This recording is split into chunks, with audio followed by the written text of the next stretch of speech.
The following may contain offensive language, adult humor, and or content that some viewers may find offensive. The views and opinions expressed by any one speaker does not explicitly or necessarily reflect or represent those of Mark Radulich or W2M Network. Please listen with caution, or don't listen at all. Hooray for Hollywood, where stars are living large, in mansions with their servants and their credit cards in charge, with fame that's fleeting, but the egos never change, where everyone's a genius, except the ones who really arrange. Hooray for Hollywood, where the scandals always sell, where every whispered secret is a new tabloid's tell. Oh, how we adore the endless red carpet galore. Hooray for Hollywood, where less is always more. Ladies and gentlemen, boys and girls, children of all ages, you belong up there, are listening to a Radulich Broadcasting premiere podcast. Damn you, Blumhouse. And here's your host. He thinks my tractor's sexy and my grits are greasy. Ladies and gentlemen, hardcore butcher and barbecuer extraordinaire, the king of sting, the mate that creates your plate. Ladies and gentlemen, from the restaurant at the end of the universe, Robert Winfrey. Yay! No, I'm at the other end of the universe. I just said the end. Yeah, but the other end of the universe. You are obstinate and annoying. Not to mention totally missing the point of the end of the universe. It's not location, it's time. Who invited you? None of you get... How did all of you miss that reference? Okay. There's a lot of references going on here. You're going to have to pick one. You're making a Hitchhiker's Guide to the Galaxy reference. Yes. I'm making a movie Hitchhiker's Guide to the Galaxy reference. Oh God, what a deep cut that is. Yeah, and I'm making a Hitchhiker's Guide to the Galaxy book reference. So I know, that is the joke about that. But in the movie, they go to the restaurant at the end of the universe, but they go the wrong way, so they have to go to the other end of the universe. It's also the title of one of his books, which brings me to the most important thing that's going to be said on this podcast. So it was suggested to me that I should do a Fra Diavolo live album. And Jesse last night on Source Material were playing around with covering a song that you've already done, but just adding live sound. It is doable. It takes a little bit of work, but it is doable. So coming next year after Master of Ovens comes out will be Fra Diavolo live from the restaurant at the end of the universe. Of all the locations you could have chosen. Well, I mean, I can't send him to like a real place. It's not a real band. Has that ever stopped anyone else from booking real venues? I mean, if you're a band like Fra Diavolo, where your whole gimmick is food puns, what location would have been appropriate? Like, what do you want me to do? The Grand Ole Opry? I might have just gone with Hell's Kitchen. Live from Hell's Kitchen? What are we, fucking Daredevil? Come on, Daredevil! Well, then you can leave it as an open-ended as to whether or not it's a subset of New York City or a restaurant. Is there like a goofy, get off of that? Is there like a goofy like place in Dante's Inferno, like a deep cut reference maybe, live from this particular circle of hell? I could find which of the Malbolgias we could go with, but maybe something that represents like gluttony or something like that. Well, gluttony's much higher. Like that's like you're still muted, Alexis. Son of a bitch. Yeah, gluttony's the second ring. Yeah. I don't think it matters. My point is, I picked restaurant because food band. So live from the forest of suicides. Live from the city of Dis. None of these are better than Restaurant at the End of the Universe. If you have something that is better at the Restaurant at the End of the Universe, I would gladly take your free advice. But right now, you guys are coming up with bupkis. Feeding Satan in the depths of Judaica. Here is Fra Diavolo. Okay, write that down. I'm going to need it as my intro. Because you can and when you add, you can add lyrics, and the lyrics can be just them talking to the crowd. That's a great intro. live from whatever mishmash you just said. Robert, what are we Mark? agonizing over tonight here in the Church of Rattledge? Well, we're deciding whether or not we want to adopt the creeds. We shouldn't. Sorry. We're tiptoeing around this because none of us have anything really good to say about the movie we're going to be discussing. We are tackling, God help us, Five Nights at Freddy's 2. Five Nights at Freddy's 2 is They could have just called supposedly it 10 Nights at Freddy's, but no. a 2025 American supernatural horror film based on the video game series Five Nights at Freddy's, created by Scott Cawthon, and the sequel to the 2023 film adaptation. The film was directed by Emma Tammi and written by Cawthon. Josh Hutcherson, Elizabeth Lail, Piper Rubio, Theodus Crane, and Matthew Lillard, for 5 minutes, reprised their roles from the previous film, with Freddy Carter, Skeet Ulrich, Wayne Knight, Mckenna Grace, and Teo Briones joining the cast. Set a year after the previous film, it follows Abby, who got dumber somehow, as she reconnects with her animatronic friends, leading to the events that reveal the origins of Freddy Fazbear's Pizza. Alexis, I don't think I was on the last review for this. I think I was like doing something, or maybe I was on a date, naked swimming, going karaoke, naked karaoke. There's any number of social gatherings I might have been at, but I don't think I was on this review. You weren't. When you found out that Dorian and I were basically chomping at the bit to talk about this because we're both big fans of the Five Nights at Freddy's mythos and the franchise, you said, "Oh, good, then I don't have to deal with this crap," and you basically said, "Fuck y'all, I'm out." I think you had 4 people total, right? It was you, Jason, me, Dorian, Robert, Dorian. Who else was there? I assume Jason. I don't think Jason. If Jason was on there, he kept pretty quiet. I re-listened to it recently, but I don't remember Jason talking that much. Well, you have a better memory of it than I do. I know I wasn't there. I know I intended to be there, but I think part of it was I didn't feel the need to be there. That would have made 5, and I think I had a date that night, and I'd rather do that. I'd still rather do that, by the way, but here I am. Either way, you basically, like I said, you said fine, rolling out, and you went, and you so just let me take this opportunity to tell you my thoughts on the first one as best I can remember them. I have no connection to the Five Nights at Freddy's franchise. I have never played the game. My kids, however, my son had been asking forever, for years prior, like going all the way back to the Banana Splits movie that you and I reviewed, Alexis. And what's the other one? Willy's Wonderland. Yeah, and he asked me, like, Dialogueless Nicolas Cage was great. Is there ever going to be a Five Nights at Freddy's movies? And I guess one had been in development for the last 100 years, since at least the Civil War. So the creator, Scott Cawthon, apparently studios were just like chomping at the bit to get the rights to the movie, and it was all anyone needed to know is that it was in development hell for a really long time, and so, like, every other iteration of a kind of Five Nights at Freddy's movies had come out by this point, except Five Nights at Freddy's. And there was like online stuff on YouTube. And I know this because my son would show it to me on a fairly regular basis. So when this came out, and that's the point of me telling you those details, they were super excited. Both him and his sister were like way excited for Five Nights at Freddy's. When we saw it, it was a packed theater. This was Gen Alpha's Avengers. There was that level of excitement. And when Matthew Lillard said, "And I always come back, so help me God," about as loud a pop as I heard when Cap said, "Avengers Assemble." Hoo doggy. As for what I thought, competently made. It kind of reminded me of Megan in that this feels like horror for kids, which is kind of what it was. I don't really get the Five Nights at Freddy's thing. As many times as my son's explained it to me, I'm like, this franchise is never gonna reach me. But when it was done, I was like, okay, well, I'm glad the children had a good experience with this.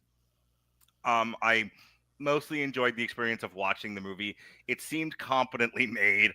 I'm done now. Can we all move on? But no, Blumhouse, in a hold my beer moment, with Disney, when Disney announced Sequel Mania, they went hold my beer and fucking greenlit this, Black Phone 2, and any other horror movie of that particular year that made any kind of money got a sequel. And I remember Neil, because Neil talked about it on his show. And it was the first time, and probably the last time, Neil ever wanted me on that show. Because he read the list of everything that Universal was greenlighting, and he said it with such excitement, such youthful, buoyant, vibrant excitement of a boy seeing, all of this magic and wonder come to film. And then he turned to me and Chris, who, like executioners of Roman times. Like the whole fucking list. You're like, oh, this all sucks. So that said, I was not excited for Five Nights at Freddy's 2. I felt like this was homework, and it was so much worse. So back over to you, Alexis. Were you excited for a second one? Yes and no.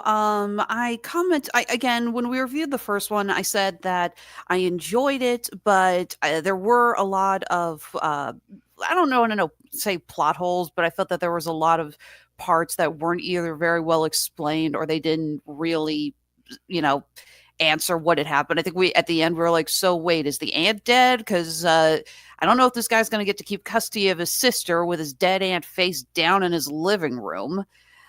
But I enjoyed it for what it was. And I am a huge fan of the Five Nights at Freddy's franchise. Really enjoyed it. I love seeing what it's become. And yeah, I do love all the spin-offs that we talked about. I still remember when we reviewed the Banana Splits movie, I think we both agreed this had to have been a Five Nights at Freddy's proto script. And when they didn't give them the rights, they were just like, okay, fine. Here, cross out Freddy Fazbear. Banana Splits. Yeah, literally like copy, highlight, replace through the whole script. Yeah, how many Five Nights at Freddy's scripts got turned into something else? Robert has left the building. Uh-oh. We have a comment here from YouTube. I liked Five Nights at Freddy's 2. Was it a good movie? No. But I don't think so. But I enjoyed the dumb stuff and the Easter eggs. And as a Five Nights at Freddy's fan, I'll tell you this: as I kept, I don't want to get into the review necessarily just yet, but propriety is the thing. But I kept like elbowing my son. I was like, "Is this in the game?" Like, I kind of lean into the curmudgeonly old man thing. It's kind of become my thing since I was 16. But you're an old soul, Mark. I really am. You're the old man in the mountains. I don't want them painted. Thank you. But I was really like kind of looking at him through a lot of the movie, going, "Is this in the game? How about is this in the game? Is it? Why are they doing this? Is this in the game? Do people like this? Is this the way you like it?" And every time he was turning to me, he was like, "Father, they're making up stuff out of whole cloth here. This is nonsense. This is like he was having an existential crisis. He was like, none of this is in the game. None of it." He's like tearing his shirt. Like, ugh. I've heard reports from some fans. Some are saying that if you pay attention, the mythos from this takes a lot of sampling from the other games. Like they took what they wanted from all the other games, shoved it in a blender, and hit frappe. Right. It doesn't even get blended properly is the problem. It's like the world's worst terrain. The other problem is that, it doesn't get blended properly, and they add their own stuff into trying to connect it together. Watching this, I literally sat there and I'm like, okay, there is a Five Nights at Freddy's movie here. But this script was heavily rewritten by someone who clearly has never played the games, has never watched a Markiplier video, has absolutely no idea what the hell they're talking about. So, Robert, I'm going to take a wild guess because I know you and love you. You are not looking forward to the sequel. No. Okay. Look, my reaction to the first movie kind of went as follows. I didn't like it, but I thought it was mostly competent, and I was genuinely happy for the Five Nights at Freddy's fandom. Like, you guys got a mostly competent movie that seemed to care about what it was, and you got to see something that you enjoy represented well enough on the big screen. If it missed me, it missed me, but if my kids are any indication, it was definitely a love letter to the fans. There's a difference between a horrible movie and admitting when you're not the target audience. So keep going, Robert. And then we get to this one. All right, just go into the plot synopsis. Let's get this over with. So as you mentioned, this is set a year after the first one, and what's her nuts? Afton's daughter is having Vanessa is having nightmares and struggling with, everything. And Abby, the little girl, who's the key to everything, kind of, is actually kind of integrating fairly well into school. She's become more outgoing. She's kind of gregarious, and she's making friends. And then there's nothing but whine about not having her old friends, which seems really ass backwards, but hey, I'm not a writer. And Josh Hutcherson, Mike, is trying to paint a house. I'll leave that to be a potential metaphor. never found out if you found another job. I hear he paints houses. Anyway. There we go. There's the reaction. I got that reference. Now, our big thing here is we also get a flashback to the original Freddy Fazbear's, one of the original incidents at the original location.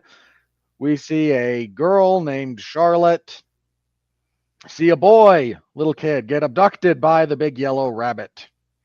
And she goes and she saves him. But in the process, she is stabbed in the back a few times. She stumbles through into the room with all the people and screams to the heavens. And then collapses dead. And the marionette creature rises from the trap door, and this is where her spirit goes. So at this location, at the original location, we've kind of gotten rid of, we've moved the kids' spirits into a better place, and they're all kind of sitting on the ghost of Matthew Lillard, so he doesn't go anywhere. But a bunch of people from one of the innumerable paranormal investigation TV shows that were a blight upon the earth from about the year 2003 to 2005. Sorry, they say this takes place in 2002. So yeah, when I saw that, I was just like, "Oh, good, another one of those." Yeah, these were everywhere from 03 to not 05, 03 to about 11 or 12. Mm-hmm. They were everywhere. There were a million of these things. Every cable channel had a version of this that they could spin to be in tune with them. There was one for the Animal Planet. There was one for the History Channel. There was one for the Discovery, everyone. So one of these groups gets called by Michael. Played by, what's his nuts, from all the dog TikToks. I kid, he's actually supposed to be a legitimate actor. And they go to this location and they look around and things go badly and they die horribly. And the girl, because of course it was the girl, gets possessed by the ghost of Charlotte, who had been kept mollified by a music box that for 20 years hadn't run down. Okay. But this is a bad thing. And Abby winds up over there because she is lured there by a Freddy Fazbear talkbox doohickey. And she is then tricked by the animatronics that are there, because there's more of them. Like, yes, we're your friends. We're not. We're all being controlled wirelessly with Wi-Fi technology from the 1980s by the marionette here. Can I tell you that's the stuff I had the hardest time with, but keep going. And Abby is then lured into releasing them. Vanessa shows up. She gets strangled by Charlotte, tell me the code to release us from the perimeter lock, because we have a doohickey that you've decided exists, so we can't leave. And she goes, no, I won't tell you. And oh, but there's a little girl, and I will kill this little girl if you don't. She goes, no, you won't. You're a decent person. Are you willing to take that risk? Well, yes. But no. And so she gives up the code, and now the animatronics are free to roam and cause havoc outside of the pizzeria. And it just so happens to be Faz Fest. So the animatronics can walk around without attracting, police attention or scrutiny. They could have just as easily said this was on Halloween, and it would have made a lot more sense. No, we have to invent an entire holiday out of this. But Entire Charlotte's holiday nothing. Have you seen the cosplay list planned at Comic-Con? That's just an average weekend for me. So Charlotte has a grudge against parents. All of them. Well, she tried to get the parents to notice there was a kid being abducted, and they were all like, ew, children, why would I listen to a child? Ew. So I mean, I'm serious. I have no idea why all these adults she turned to were like, no, don't want to talk to you. Go away. So she has a grudge against all kinds of parents. So, okay, we're just going to end the species here. And they go on a mini rampage. Nothing major happens.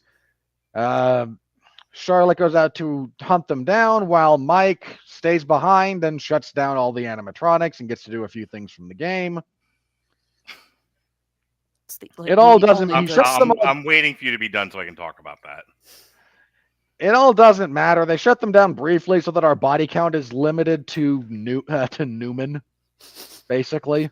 Wayne Knight, you deserve so much better than that. No, he doesn't. No. He's a really kick-ass voice actor, okay? Yes, he is. And he does. And every time he dies on screen horribly, it is well deserved. Here's the thing: the actor wasn't killed. The character was, and the character was god awful.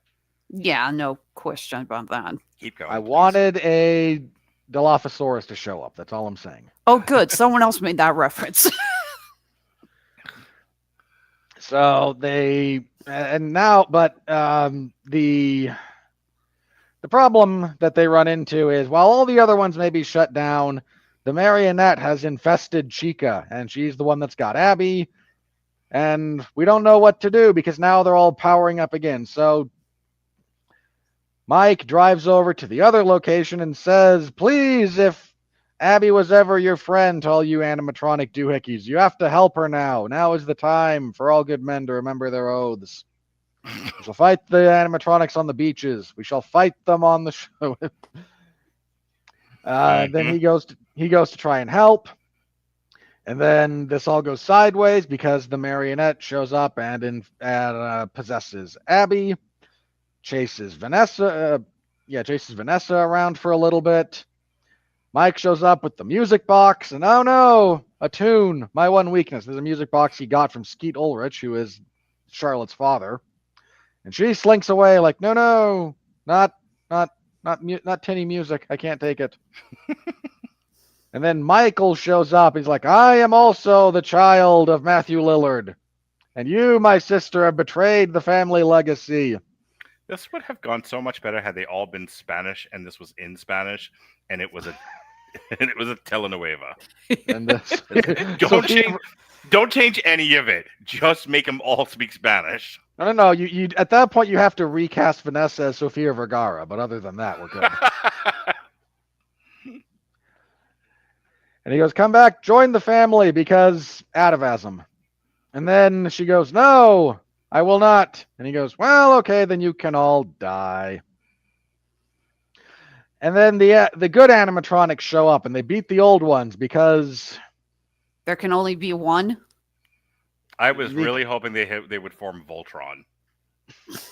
Okay, what's better, a Highlander reference or a Voltron reference? The budget wouldn't allow for the Voltron thing. So really what we have here is Super Cena taking out the Nexus. Wonderful. But in a bizarre twist, so Michael then escapes. He gets clotheslined, but much like everyone taking a clothesline, walks it off. Vanessa goes to leave with Mike and Abby, and Mike goes, just stay away from me. Like that 8-year-old redhead with the bowl cut at the end of Bully. And just says, no, stay away. And Vanessa gets sad, and then Charlotte's ghost possesses her. And we're warned all the other animatronics die because they can't survive outside of the location. But they're warned that now that we're not sitting on Matthew Lillard, he will come back stronger than ever because we're making another one of these. And he's probably showing up in the next Scream movie if everything is, So the comment over here is, an issue is they added Vanessa and Abby as new characters in the first. William Afton doesn't show up into the third game. For the second one, they changed the puppets and Michael Afton's motive. Okay, well, that's good to know. All right, Alexis, I have 4 minutes and 31 seconds left of the first half. So why don't you tell us what you thought of this movie? I am convinced that someone wrote a script for a somewhat decent Five Nights at Freddy's 2 movie, and then someone who has never played the games or has only a passing familiarity with the games came in and did massive rewrites. There is minimal that this movie has to do with the game. The scene of Mike in the security office with the mask, that is from the game, and admittedly, I did enjoy that. I do love the little moments of him going, why was this place designed without a door? Because I think we all shouted that at one point while playing that game. But this movie commits the ultimate sin is that it is not scary. Five Nights at Freddy's is horror. And I understand it's a PG-13 film. I get it. We're not going to get blood, gore, massive scares. Which means we're limited to the world's worst jump scares over and over and over. You know what? It's so really quick. A little ways back, I'm on TikTok, and it was very popular at the time to say, if you whatever you do, don't look up these 3 kinds of TikToks. And one of them was the cow, and then the next one was like 777, and it was just horror TikToks in a loop.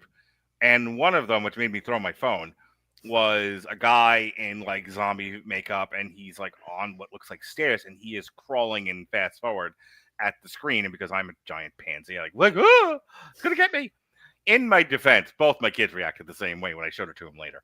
My point is that guy that's this whole movie. It's creepy thing crawling at you at high speed. That is the length and breadth of the horror of this movie. Back to you, Alexis. When we reviewed the first one, we talked about the use of jump scares, but we admitted that some of them you take with a grain of salt because the Five Nights at Freddy's franchise is jump scares. That's part of the fun. These animatronics come out and get you. Then you play Security Breach and you have the map droid, and that is the single scariest thing ever. And you all sit there and go, Hutch, sick son of a bitch, program that. And this has a decent amount of jump scares, but they're not good jump scares. You can have jump scares in a movie and have them be effective. Go see It Chapter 1 if you need a further, look at that. None of these jump scares are scary. I think that I can count. Yeah, there were 2 moments, 2.5. I'll do 2.5 2.5 moments where I actually felt like a little bit of a chill and an adrenaline rush. One, when the vent falls open and the broken Bonnie is seen coming through the vent. That is a direct shot from the game, and it is still creepy as hell. Number 2, the mid-credits scene with the plastic tarp over Springtrap, a.k.a. the Yellow Rabbit, a.k.a. Afton's corpse. That I'm convinced a different director took over for that because holy shit, that was a really cool shot. And number 3, the 2.5 is the audio clip at the end from Skeet Ulrich's character where he talks about how the marionette is still active. Again, that was actually, it's like, it was a good little stinger. I got a little excited about that. But nothing else in this movie was scary. Especially not Megan Fox as the voice of Chica. I don't know why they suddenly decided these animatronics needed to speak at this early. They don't start talking till I want to say 4 or sister location at the earliest. So suddenly having Chica talk with the voice of the world's worst April O'Neil was just really awkward. Second. So there was a worse April. We just don't want to talk about it. So one of the things I said to Jonas, I was just like, why do they have to make the one robot sexy? And he was like, it's from the game. I don't have an answer for you. Of course, Mark, you can't tell him the answer to this, but allow me to tell you for the sake of your personal edification. Oh, please. Five Nights at Freddy's is about the 3rd most popular porn topic on fan art. It's never going to beat Sonic the Hedgehog, but it's pretty damn I think close. Sonic and Pokemon are above it, but that's about it. Oh, I think Five Nights at Freddy's is above Pokemon. I'd have to double check. All right, so broad everyone category, bang the robots. I got it. But my question is, so them making one of these characters sexy in an iteration of this game is a reflection of people wanting to weirdly bang the robots? Yeah. There's actually sexier robots as it goes on. Have fun looking for Glam Rock Chica and Roxanne Wolf. You would not believe the amount of girls. No, seriously, you would not believe the amount of cosplays I see of those two with girls dressing full 80s fishnets, face paint, basically looking like a furry edition of Gem and the Holograms. You know what I find really funny? That between Robert and I am more every day deeply cynical than I ever have been, and I was reminded recently that I was cynical at the age of 16. I have nothing but resentment and contempt for most people, and I'm the positive one. And then there's Robert, who is perceived as the negative, curmudgeonly, hates everything guy, and he's the one that has hope for humanity in a world where he knew they continued to make sexier and sexier robots to satisfy the perverted urges of the nerds and perverts that play Five Nights at Freddy's. I don't know how you hang on to your faith, but God bless you, brother. You are aspirational. Ask me about that off air sometime. Ask me about that off air sometime. I'll give you the real answer. Okay. It's way not related to what we're doing here. So let me continue with my review of the movie. A couple of things. One, I had to keep looking over at Joe to be like, the thing with the mask, he's like, that's in the game. The sexy robot, that's in the game. Like, you know, the marionette, that's in the game. And I'm like, okay, well, at least they're giving the people what they want. Nobody in this movie can act. I don't know what happened from the first one to this one, where at least they got by on kind of B-level horror acting. This is much worse. When Agreed. I told you earlier, Wayne Knight genuinely gives the best performance. That's even questionable. I'm aware, but it was the best performance in this movie. I'll argue that the 5 minutes that Skeet Ulrich and Matthew Lillard were on screen, they were doing a good job. When I told you earlier that this is the worst movie I've seen this year, it has nothing to do with Five Nights at Freddy's or anything else like that. It had to do with, we couldn't even get competent craft out of this thing. From the first movie to this one, everyone forgot how to act. They're so much worse in this movie than they are in the first one. Like, yeah. I'm willing to go with a lot. I'm willing to kind of turn my brain off and go to fantasy. Remember, I'm the guy that used to be like, just have fun with it, Robert. It'll be fine.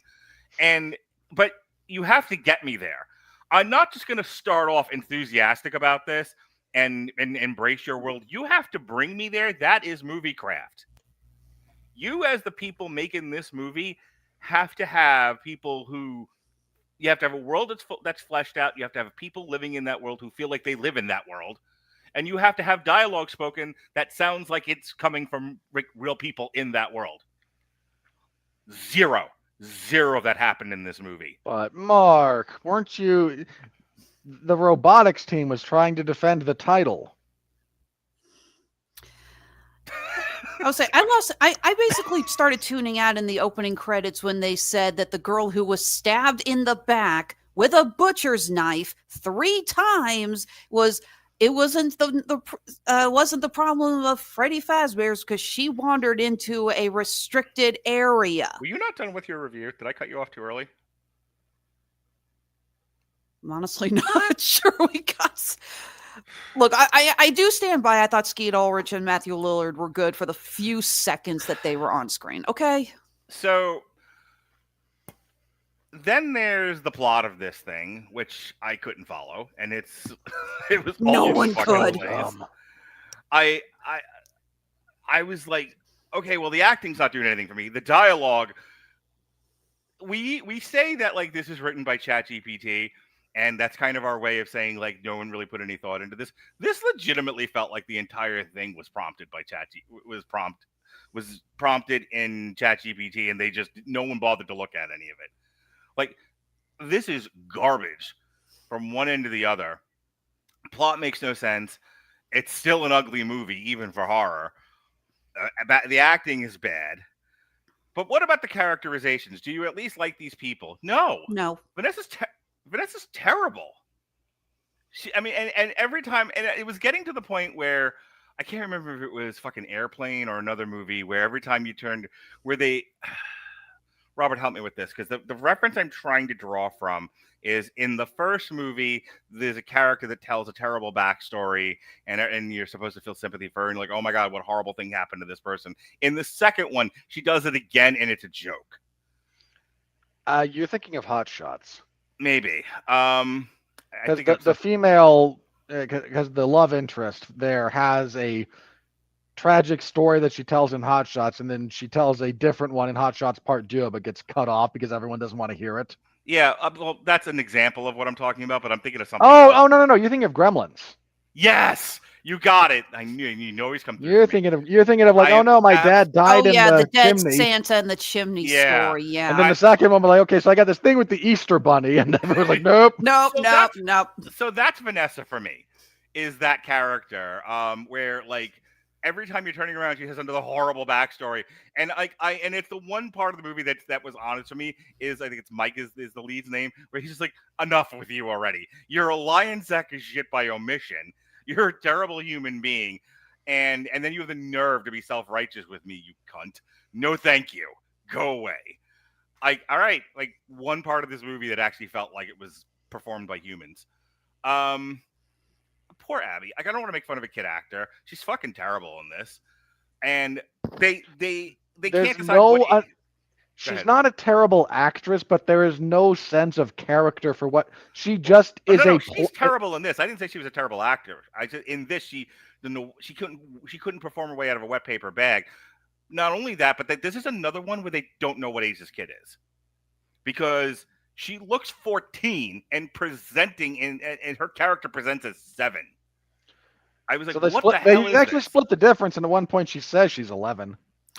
We kind of wondered that actually in the first movie. We talked about how we had a hard time pinning down her age because she seemed to be older than the toys she was playing with. But we commented that we thought maybe she was like developmentally challenged because she was going through such a hard time. Well, or not necessarily like developmentally challenged the way you might be thinking, Mark, but more like, oh no, I'm dealing with trauma, so I regress. Like my parents died horribly, so now I'm going to play with kitty toys to feel safe. If they were trying to go for that, that would be one thing, but I don't think they were. Oh no, the first one they kind of do that. In this one, I don't know what the hell they're doing. No, in this one they can't decide if she's, like I said, my 11-year-old made dinner tonight. Not every 11-year-old is. Stop thinking anyone under the age of 18 is 5. That would be nice, because I swear to God that's a thing in Hollywood. And that's a thing with some real people, too, where you think just because someone's a child that they're half stupid and incompetent. This is why we get the Minecraft crowd. When you fucking weaponize incompetence and slather it all over an entire generation of kids, you think they're all worthless, and they're not. Some of them are actually capable human beings. And it just pissed me off watching this. It was like, I couldn't wait for this movie to be over. What else? Mike in the computer room. I have been waiting all night to talk about this. Robert. Mark. Picture. It's Madison Square Garden. The year of our Lord, 1998. The Rock is leading the Nation of Domination. Triple H is leading the second iteration of D-Generation X. And they meet head-to-head, butt-to-butt, for the Intercontinental title, which can only be contested in a ladder match at Madison Square Garden. And The Rock, after, him and Triple H beat each other up for 10, 15 minutes, goes for the title, but he's not going to win this match, Robert. He's not going to win this match because neither one of them have a sense of timing on how to do this. The Rock has to suddenly come down with a case of arthritis. Or why isn't he grabbing the title? So he does one of these. And then Triple H, finally remembering he's supposed to knock the Rock off the ladder, finally gets up and does so. That's all I remember from that match, is The Rock, for some odd reason, couldn't grab the title when Triple H was nowhere near him.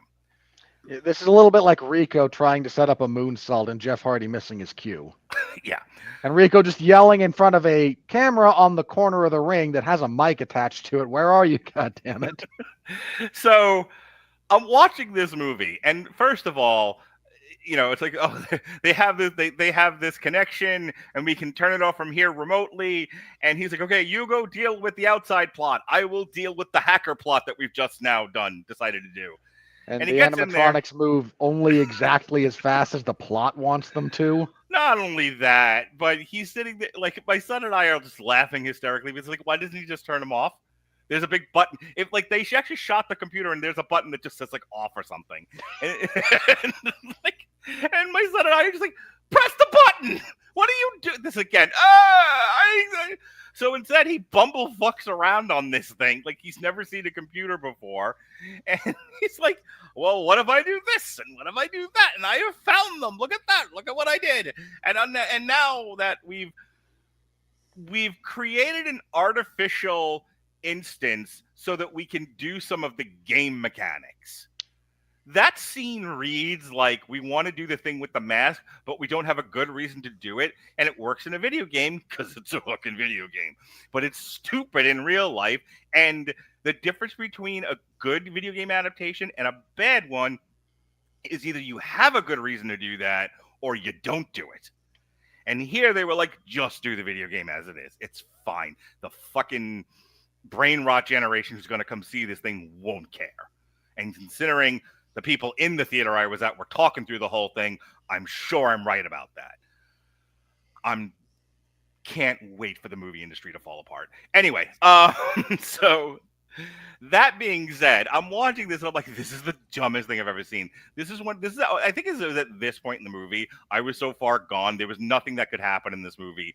I mean, they could have interrupted the reel with a nice showing of Showgirls. I wasn't coming back. So that would have traumatized a handful of children in the audience, I imagine. They deserved it. There were only two kids. Stop talking in the movies. There were only 2 kids in my theater, and they weren't talking. They were running around the theater doing parkour off of the seats. Should have thrown something at them. Anyway, I hate this movie. I hate everyone involved in making it. I hate Blumhouse. I hate Universal. I'm so fucking over this. Please stop doing. And then that stinger ending at the end where she gets possessed. I couldn't think of the word possessed. She gets possessed by the marionette. I was like, are you fucking kidding me? I have not run out of a theater unless I had to go to the bathroom as fast as I ran away from this thing. And in my son right there behind me, he was like, this sucks, let's go. And then they showed like, an after credit scene because it's a Marvel movie. And I was like, nope, I might have screamed, nope, I don't give a fuck, and kept walking. And there's my son right behind me. That's my pop. Like, yeah, so. And your daughter just putting the bag over her head as she walks behind you. My daughter was elsewhere. But no, I was just saying it's sad because that mid-credit scene was actually it's like the Venom the Carnage, the second Venom movie, where it's like the only thing you want to talk about is the mid-credit scene. What? Somebody's wearing a Raggedy Ann wig? No. The second, There Will Be Carnage, where you get the scene where where Carnage, or Venom and Eddie warp into the Marvel universe. Oh, that okay. It's like that, and the shot of these guys grabbing the spring trap was like literally those are the only things you want to remember about either of those movies. Robert. Okay. If you liked Mark as the warm-up act, here we go. Here comes the main event. Yeah. I'm gonna kind of just reference something that the YouTuber Moist Critical said when he reviewed this movie, because he and I are basically on the same wavelength here. Not all, very rarely elsewise, but on this one we are. I reviewed the first movie. I gave it a moderately positive review. I didn't care for it. Not my thing, but happy for the fans. Genuinely happy that people who like this thing got an adaptation of the thing they liked that wasn't awful, because I have seen things that I like get awful adaptations, and it is one of the worst feelings in the world. It genuinely is. So I didn't care for it, but I knew why people did, and I was glad for them. Thumbs up, don't care. This movie, I did not care for at all. And I'm now in a position where I don't understand why you like it.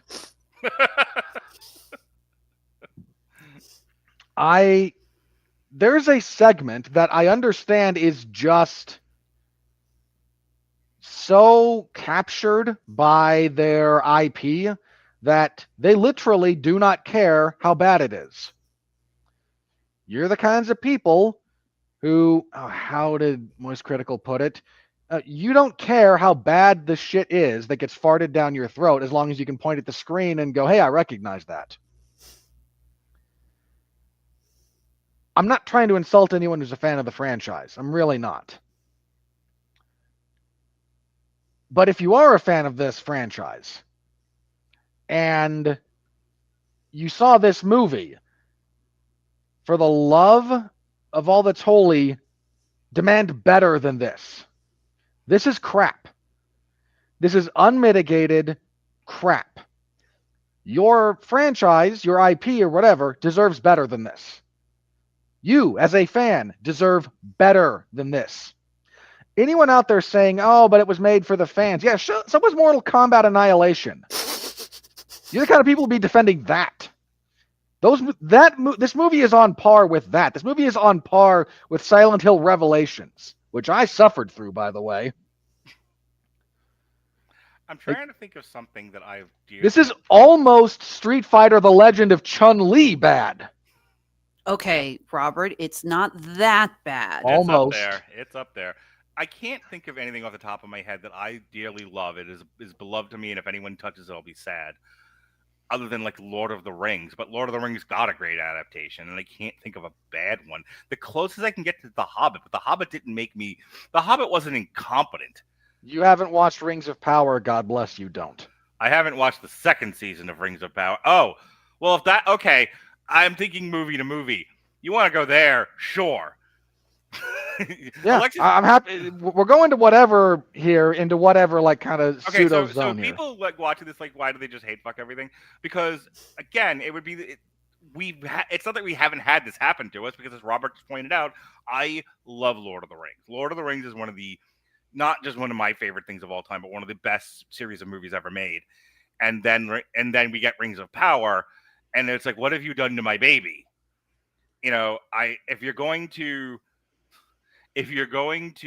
spend millions of dollars on this IP and keep doing TV and movies, as Robert's saying, I want better than Rings of Power. I don't want that. I want more of what Peter Jackson gave us, to your point. That's what Robert is trying to say about Five Nights at Freddy. It's not that this is just a bad movie because Five Nights at Freddy sucks. It's a bad movie because they poorly adapted it. Go ahead, Robert.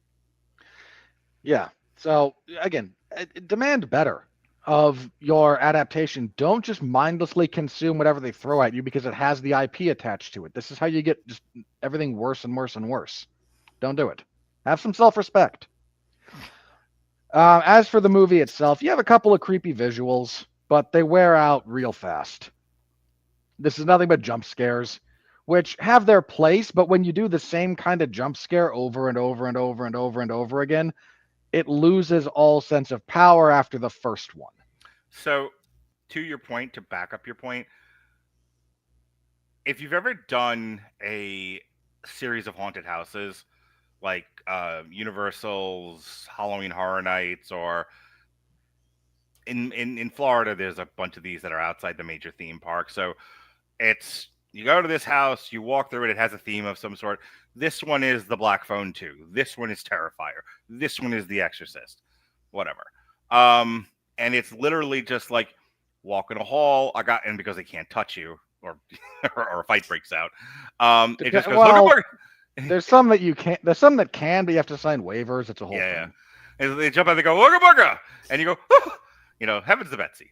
And then you keep walking over, and another guy goes, Ooga Booga! And you're like, heavens to Betsy. And by the fourth or fifth Ooga Booga, depending how long these things are, you're like, all right, I just want to get out of here. That's effectively what they did with this movie. It's a haunted house full of jump scares that lose meaning as the movie before you get to the end of the movie. Keep going. So that's weak. That's just bad filmmaking. It's bad pacing. Like, jump scares can be effective, but if that's your only gag, it goes away immediately. It's one of the reasons I don't like The Grudge, the American adaptation at least, because it's like 80% jump scares. They're like, yeah. Say at least the first Five Nights at Freddy's understood that. Again, there's a shit ton of jump scares in it, and some of them are played up more for laughs, but it has some genuinely creepy moments in it. You got the whole scene of the burglars breaking into the old location to screw with Mike. You have the animatronic scene in the background through the vents. You have the shot of the guy hiding in the closet, and all of a sudden you see Bonnie's red eyes. Those are legit good, suspenseful moments. And none of them are present in this. Not a single solitary one of them. Nothing like that is present in this movie. Mark mentioned it, like everyone forgot how to act and everyone is dumb. No characters here make sane decisions. Now, I don't need a character in a movie to behave like they know they're in a movie. I need a character's actions to make sense within what they know. And we don't have that here anywhere. No one behaves in a way that is consistent across the runtime of this film. Not a single person. Same, Mike especially. They talk about how all over the place. Yeah, it's like you talk about. It's like it's like she says she went and talked to Chica and Freddy. She's a child. It's like, did you forget what happened in the first movie? Hell, going back to that scene of him sitting in the office, the scene that is directly lifted from the game, his reactions to having the animatronic standing over him, and yeah, the bit where he looks up from the computer and sees it and grabs the mask, that is the game, part of the game. You have to literally grab the mask. You understood though what I meant by it's fine if you're doing it in a video game. It's stupid the way they did it in this movie. Yeah, but I'm also talking about his reactions. Most of the time, it's just like, oh, okay, you're there. I got to type faster. It's like that is not how, I don't care how determined he is to turn these things off. That is not the reactions of somebody who has giant... I actually wholeheartedly agree with you. His reactions were awful.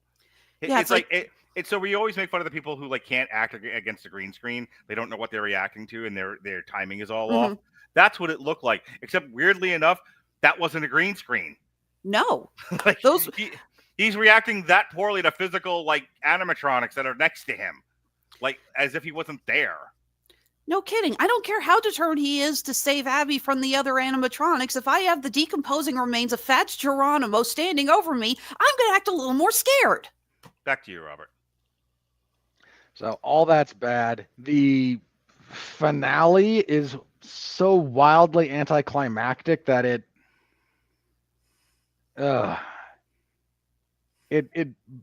defies description to just be that big of a letdown.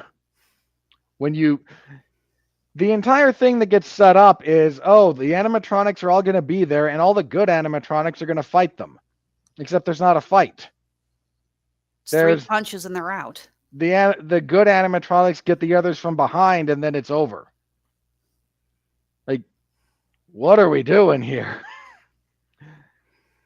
And then, there's no comeuppance for Michael. Again, he takes a clothesline from a large man, but he's gone when they all exit the house. So, there's no closure on what's going on with Charlotte. And I get that I can hear the argument, the counter argument. It's part 2 of 3. You can still mostly finish a story in the middle part of a trilogy. Two Towers does it. You set up appropriate conflicts and resolution. Back to the Future Part 2.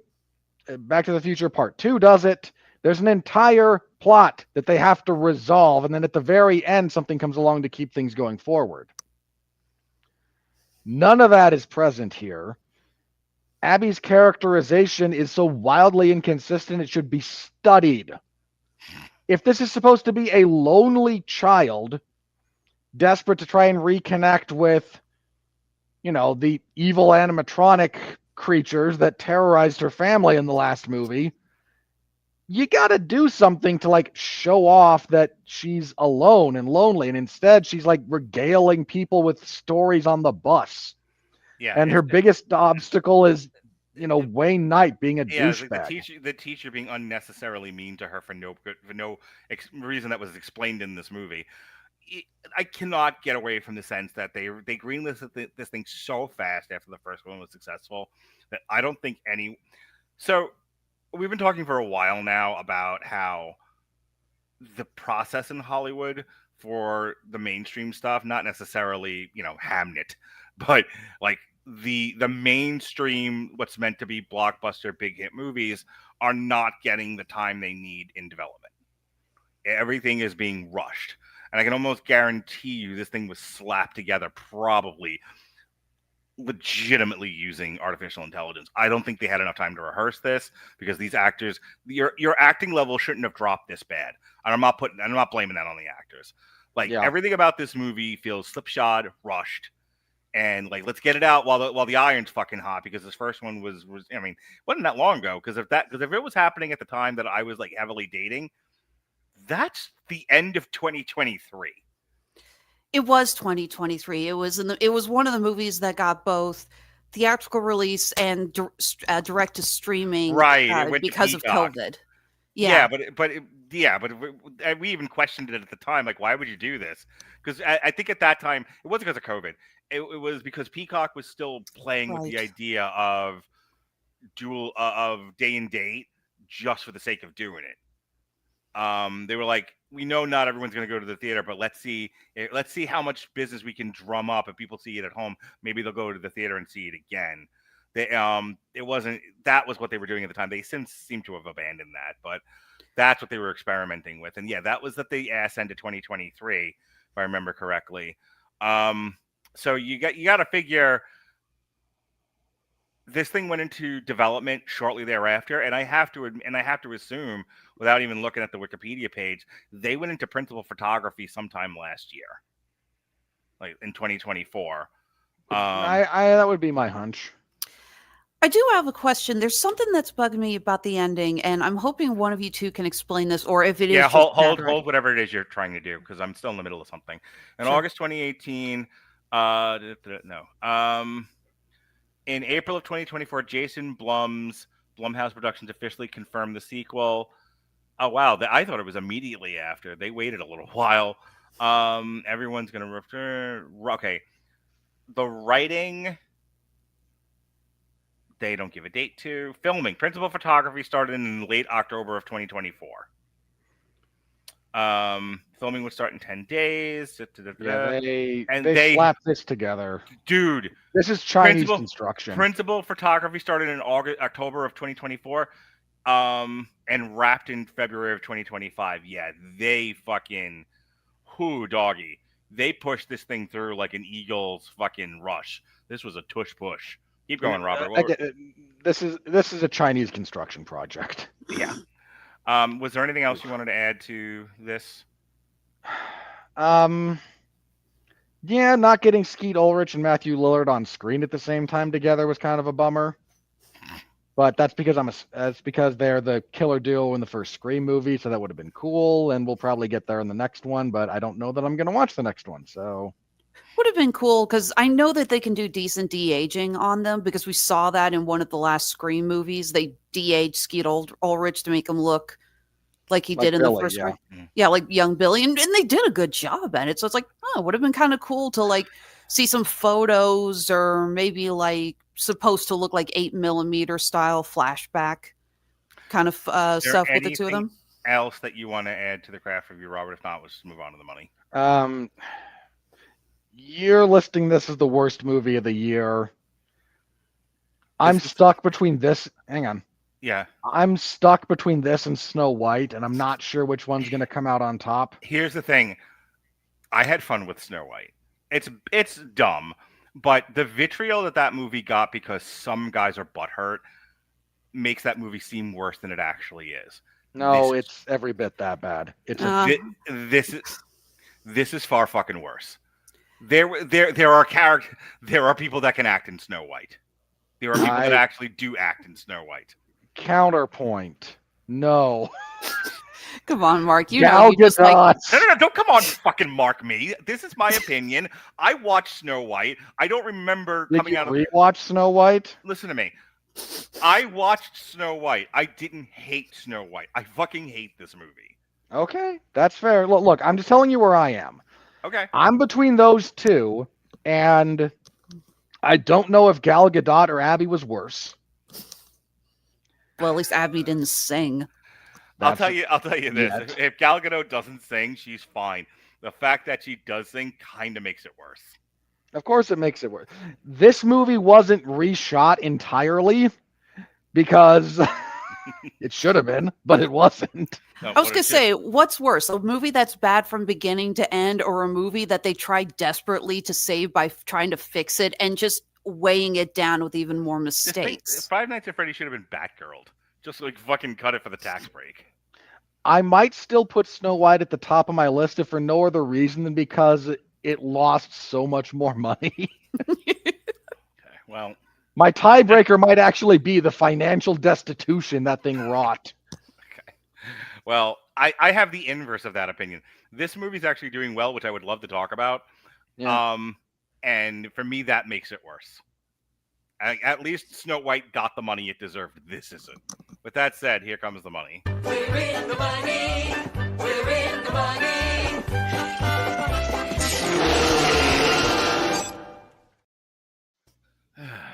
Alrighty. On a budget of 30 million? 51 million at the top end. Mm. This thing has made 110.5 million dollars, making it far worse than Snow White. Five Nights at Freddy's, as of December 7th, has grossed 64 million in the US and Canada, 46.5 million in other territories for a worldwide total of 110.5 million. It was produced on a budget of about $51 million. It opened in the United States and Canada. Five Nights at Freddy's opened December 5th, 2025. It made 24.5 million on the first day. 7.2 million Thursday night previews. The film grossed 63 million in its opening weekend, reaching number one at the domestic box office, and that's all it says here. It was the number one movie of the weekend. It knocked Zootopia from 1 to 2. We'll talk about Zootopia more in a minute, guys, I promise, because its domestic take is just kind of middling, but worldwide. Yeah, it's doing World of Warcraft numbers. Wicked for Good dropped from 2 to 3. Once again, a 71% drop for Wicked in its, second or third week? Third week, yeah. That thing is not going to do as well as the first one. Jujutsu Kaisen debuted at 4. Now You See Me, Now You Don't dropped from 3 to 5. Kill Bill, The Whole Bloody Affair, which I would have loved. So I'm annoyed about this because earlier in the year, my kids and I were having a movie night, and I showed them Kill Bill because I wanted my son to see. It was last year, and I know why I did this now. So we had just seen The Crow, and we do the thing. He does the thing where he kills everybody in the opera house, and I was like, "Hey, you want to see that scene done well? Let me show you Kill Bill." So sometime later, we watched Kill Bill, and then they were so excited by how Kill Bill ends. They were like, "Whoa, there's another one of these?" And I'm like, "Yes, it's the second half of the fucking story. The other two snakes have to be killed." They're like, "Oh, well, we should stay up late and watch that." So we did. Had I known that they would release the whole goddamn thing in theaters, uncut, and with extra footage, I would have just waited. I would have waited, Robert Winfrey. I would have waited and showed the bloody affair. Wait, is it extra footage? I thought they cut out scenes. No, there's an entire new animated sequence they throw in there, too. Okay, I read the wrong article. I'm sure there is some trimming, but the whole thing's still 4.5 hours long. I really wanted to go see that, but I couldn't quite make the time. Yeah. It's hard to block out 5 hours for a movie. Anyway, so that debuted at number 6. Der Herderer debuted at number 9. Merrily We Roll Along 11. Fackham Hall 13. 100 Nights a Hero 17. Rosemead Frozen Peas debuted at 25. The Chronology of Water 29. La Grazia 31. Man Finds Tape 30. The fuck? 33. I feel like that's your second autobiography. Damn it, Robert, you said where I could. Come Closer. That's the name of my autobiography. 38. The third one. Third volume is Come Closer. Little Troubled Girls debuted at 42. All right, worldwide. Let's see who got kicked out of the top 10 this week. Fantastic Four. Fantastic Four is out of the top 10. Mission Utopia is now knocking on the $1 billion mark. It's gonna pass a Minecraft movie next week. Oh, thank God. So Zootopia 2 got all the way up to number 4, pushed Demon Slayer out of the top 5, and Fantastic Four all the way out of the top 10, and Mission Impossible and Superman down to 9 and 10. Wicked for Good, because we talked about Wicked for Good, is probably going to get into the top 10, knocking out another one of these. I'm less convinced of that now. Yeah, well, Wicked for Good is currently at 440. For it to do that, it has to get Still got to get to 6. It's got to get to 600 million, which it might. You know, Not you impossible, but again, I am less convinced of that now than I was. Here's before. the thing: we're 3 weeks into this, and nobody is saying a bad thing about Wicked for Good. It's fine. In other words, like there's no major controversy. There's nobody going on social media doing, mahalo means leave your daughter behind or whatever the fuck people were saying at the Lilo and Stitch. There's none of that. There's no talk from the usual group of neckbeards about how this is ruining the culture and testosterone and everything that gets in its way. None of that. It's just out there being a movie. So I would imagine with Christmas coming up and people who don't get to go to the movies opening weekend, they will eventually go see Wicked. I mean, I think there's a couple of problems Wicked's running into. One, as we mentioned before, like there's not nearly I think everyone who was really excited for this IP got all the excitement that we're going to get out of the first one. Like they're seeing. I agree with that, but I said that when we reviewed it. That, like, there doesn't seem to be as much buzz for this one as there was last time. I do think it's going to get a little bit of a shot in the arm because Cynthia Erivo just made history getting the Golden Globe nomination. She is the first Black actress to be nominated for Best Actress at the Golden Globes 2 years in a row. Would you like to do your rant, Robert, about how really with the first already? I could, but you don't do it when I set you up. You want to do it when it's interrupting something else we're doing? Usually. Okay. So hang on. The problem that Wicked for Good is running into is that it doesn't seem to have the same rewatch value that the first one did. People saw the first one multiple times. Yeah. Not nearly as much with this one. So that's a problem it's got to overcome. Also, like Zootopia 2 just kind of took its lunch. Like, yeah, I understand that the audience is not exactly the same, but there's enough overlap that Zootopia 2 just kind of scooped up all the oxygen in the room.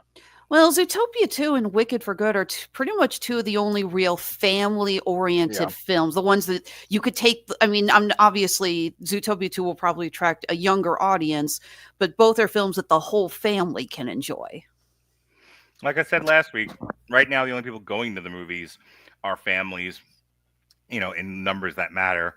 So, I think it'll get to 600 million, maybe just barely. So we'll see. Again, I'm not as convinced it's going to stay in the top 10 at this point because we got to also make room for Avatar. So it's going to be dicey. That bottom 3 is going to be real dicey right now. The race for 10th is going to be tighter than the race for like the top spot. Nobody's fucking touching Nisha.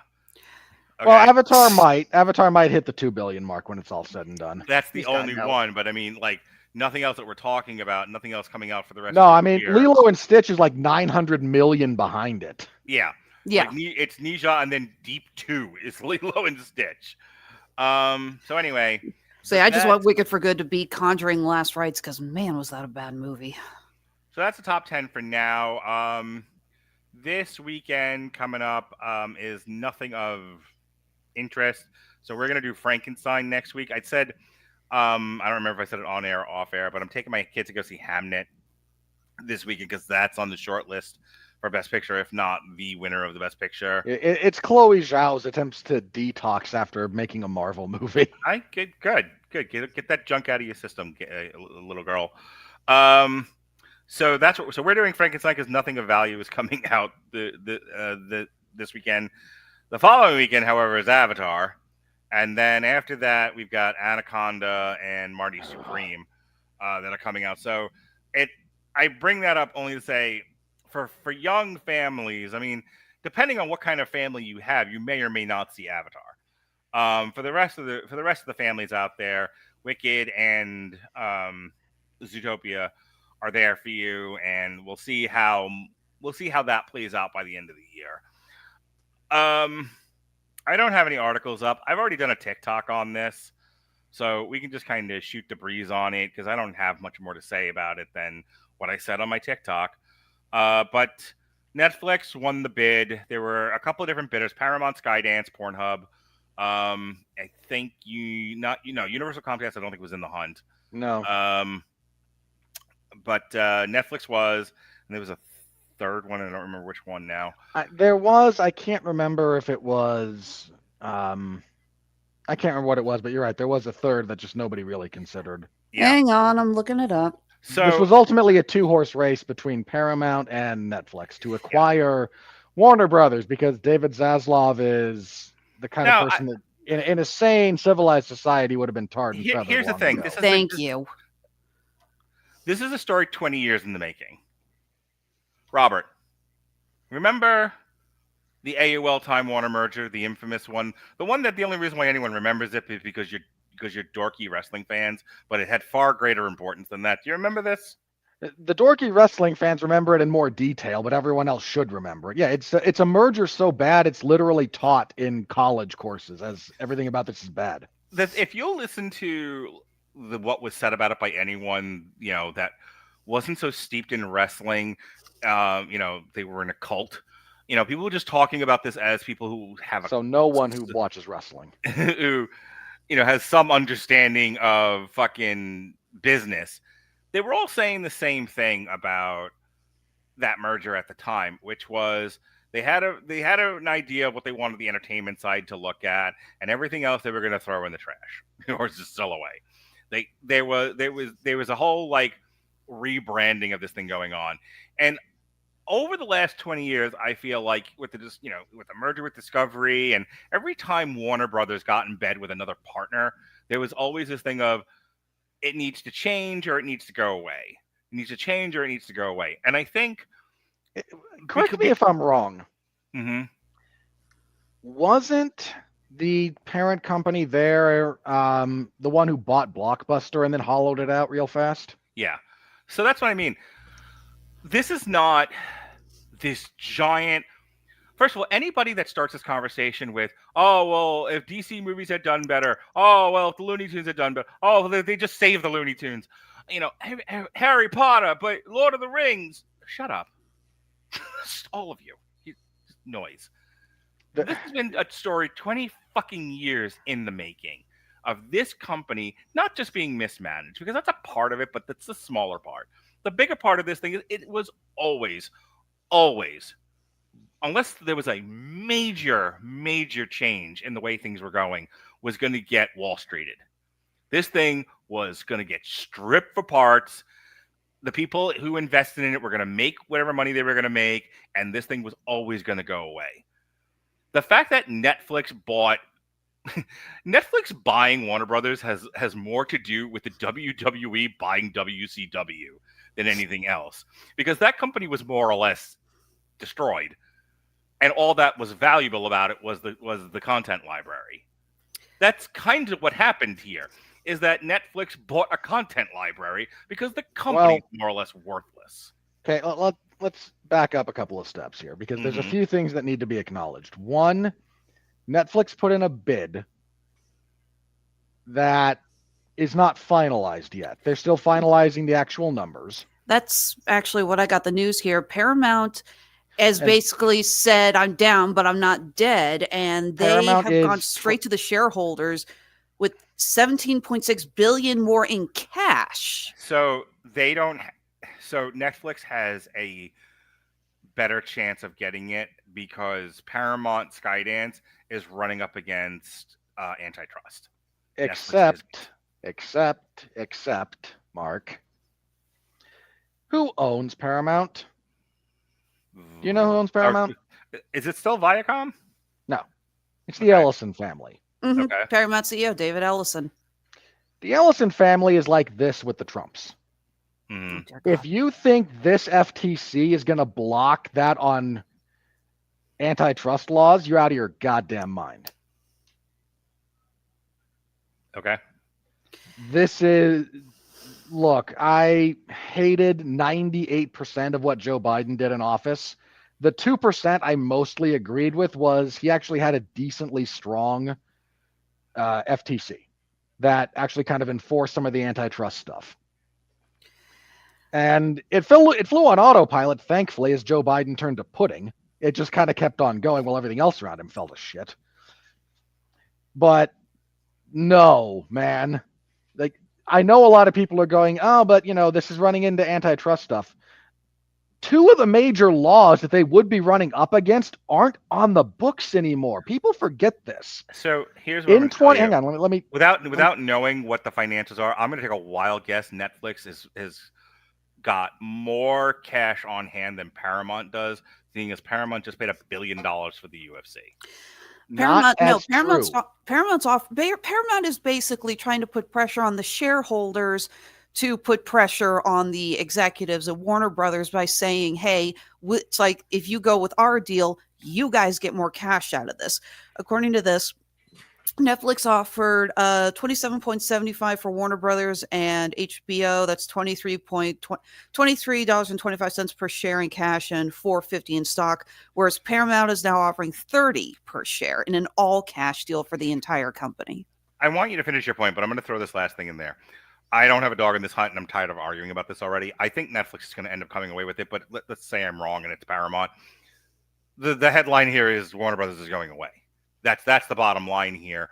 So if we can ever get to like the second half of the story, which is the further, the further reducing of studios, Hollywood, the whole system, very quickly going the way of the dinosaur, that would be great. Go ahead, Robert.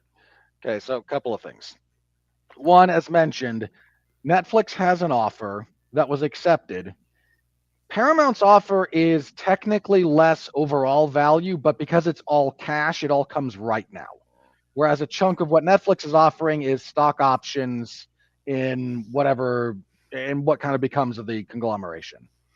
And deciding between those two is a bit of a finicky thing, and this is where fiduciary responsibility comes in. So Paramount at the moment, their big thing is looking at everyone who owns stock in Warner Brothers going, more money right now. Tell the people in charge because they answer to you. You are stockholders in this company. Here's the quote from Ellison.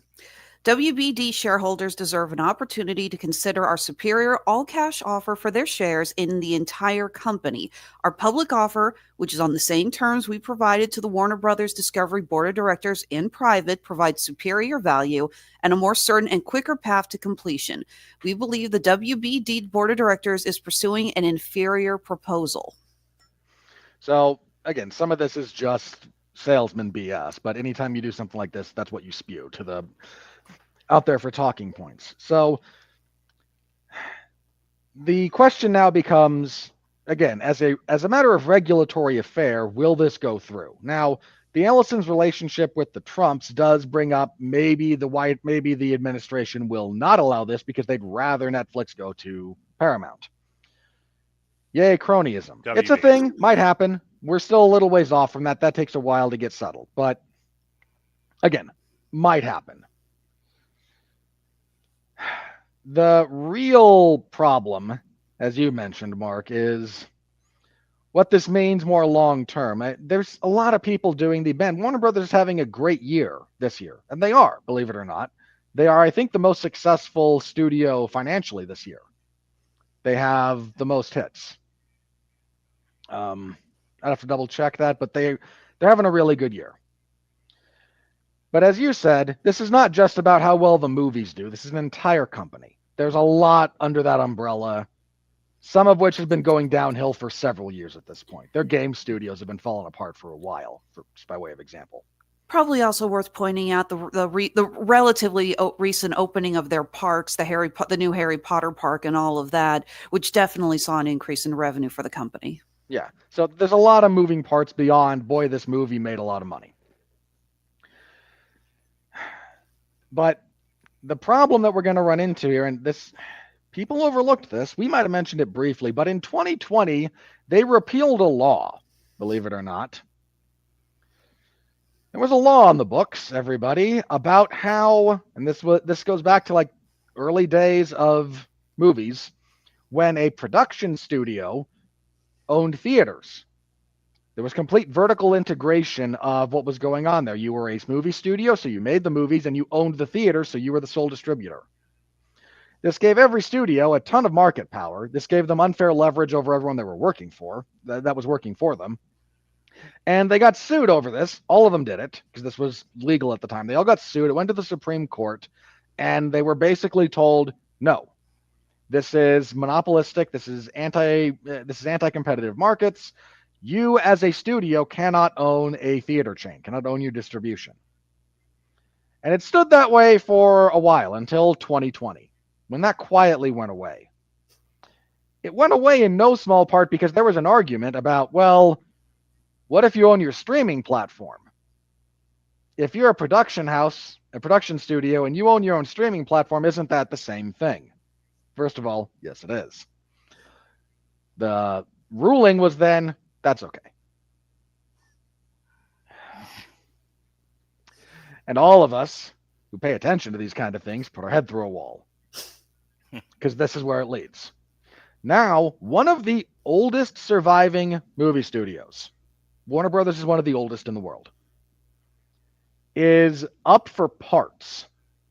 It has one of the oldest content libraries, not just of generic IP slop. This Warner Brothers produced classic films. I mean, genuine classic movies.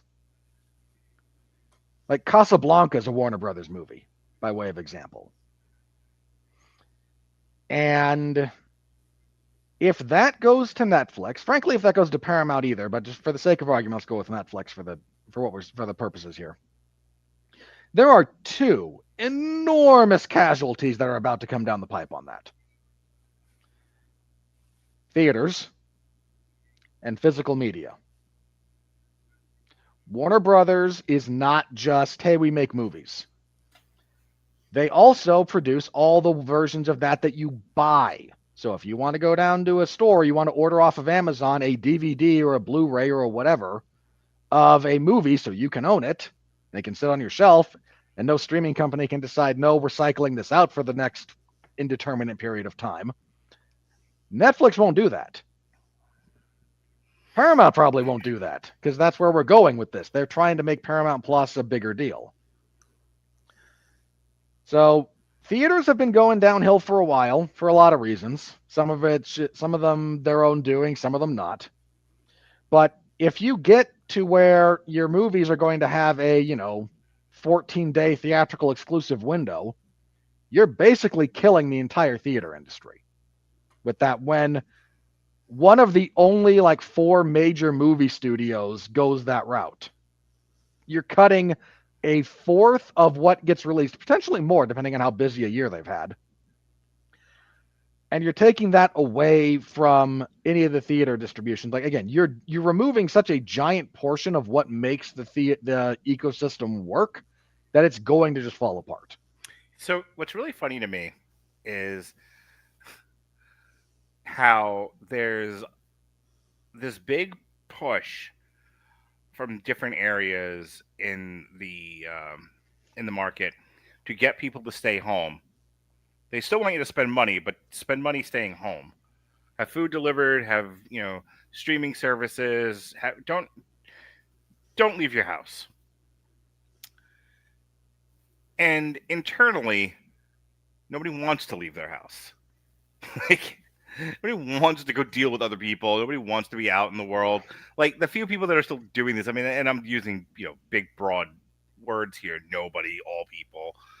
Obviously, the reality is there are people still out engaging in the world. But by and large,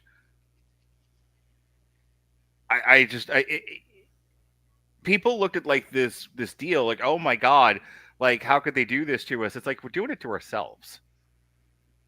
You can blame COVID only so much, but when people's natural instinct is to not go to the theater, watch everything at home, order your groceries, order your food, set up your home, be house poor. Being fair about this, people can't afford to leave their fucking homes. Not be able to afford a car, not being able to afford a home and move back in with your parents if you have them. Like, that housing bubble is going to burst again real soon. Oh, there's all kinds of shit happening. The car apocalypse, the housing bubble. The AI bubble's about to burst. Like, that's the one that's probably going to fall apart first. Did you see the thing out there today about like mass unemployment that's coming, and not because of displacement. Just like a whole bunch of companies just not doing well and shedding jobs. Mm-hmm. We're dealing with, I think the number that came out was like, we're about to have the greatest number of layoffs since the Great Depression. Yeah. I'd like to remind people that the Great Depression caused such a sea change in the way this country operates that we adopted socialism light. It's called the New Deal. And then shortly thereafter, the Great Society. Don't tell MAGA that. They'll come over with torches and pitchforks. This is just history. Look, I don't know. I have my serious issues. Why is he so mean to her? I have my serious issues with the New Deal, but I accept that under the circumstances, Roosevelt was dealing with things that were just like. Yeah, no, I don't want to go down the road. To make the minor point, I have significantly less sympathy for what Lyndon Johnson did to this country with the Great Society and the damage we're still dealing with because of that jackass. But that's my point. With everything we just said, it caught the world before World War II and the New Deal was very different than the world we all grew up in. And if what everyone's saying is about to happen actually does happen, I'll be curious to see what that does psychologically and economically to this country. But that's the whole thing. We're a movie podcast, so we happen to talk about movie news, and that's where we're focusing on this. But this story, one of 1,000. Every day, if you scan enough social media, there's crazy news stories about this company and that company and stuff being merged and stripped for parts and everything, and entire industries about to go away, or be entirely displaced. So that's why what I said in my TikTok, like, I'm shrugging. I've kind of become, mentally Dr. Manhattan sitting on the moon. Like, you did this to yourselves. All I can do is all I can do is help my kids survive it. Yeah. So, speaking of if you're Dr. Manhattan, that's actually bad news because he's the creator of the DC universe canonically, and they're not about to survive this. I'm about to make you and Alexis do your own podcast. Alexis, you want to talk about the Golden Globes while I watch football? Yeah, sure. Let me go ahead and pull up the screen here. Legalized sports betting was a mistake, for the record. Legalized sports betting in Missouri has the rest of us pulling out our damn hair because now we can't go 5 seconds without getting a fucking ad for DraftKings. I cover MMA events. I literally get a DraftKings ad between every round. First world problems, fucking white people. Let's go. Okay. Should go ahead and say that we've only seen a decent amount of these movies, not all of them. We will be doing a full Oscars podcast in early 2026 where we will see hopefully all of the nominated films. So we'll have a little bit better of an argument. So I think here we're mostly just going to talk about what we have heard, what we have seen, and just some early predictions. So let's go ahead and take a look at our first. Tokenized Sinners. Good job. It shouldn't be there. Okay. You and I are going to come to blow about Sinners, no question. But what I'm laughing about is that we've joked about how the Golden Globe seems to be so freaking loose with their definition of musical or comedy. And you look at Sinners and it's like, okay, it is a drama, no question. But you guys really didn't take the opportunity to move that into the musical category. That just seems so like you. Frankly, if they did put it in the musical category, I'd be more forgiving of its placement here. Like as a drama, I don't agree with its positioning here. But that's as a drama because that's the category it's in. I don't want to do like a full briefing on every one of these movies. Just share what got nominated where. Okay, Best Motion Picture Drama: Frankenstein, Hamnet, It Was Just an Accident, Sentimental Value, Sinners, and The Secret Agent.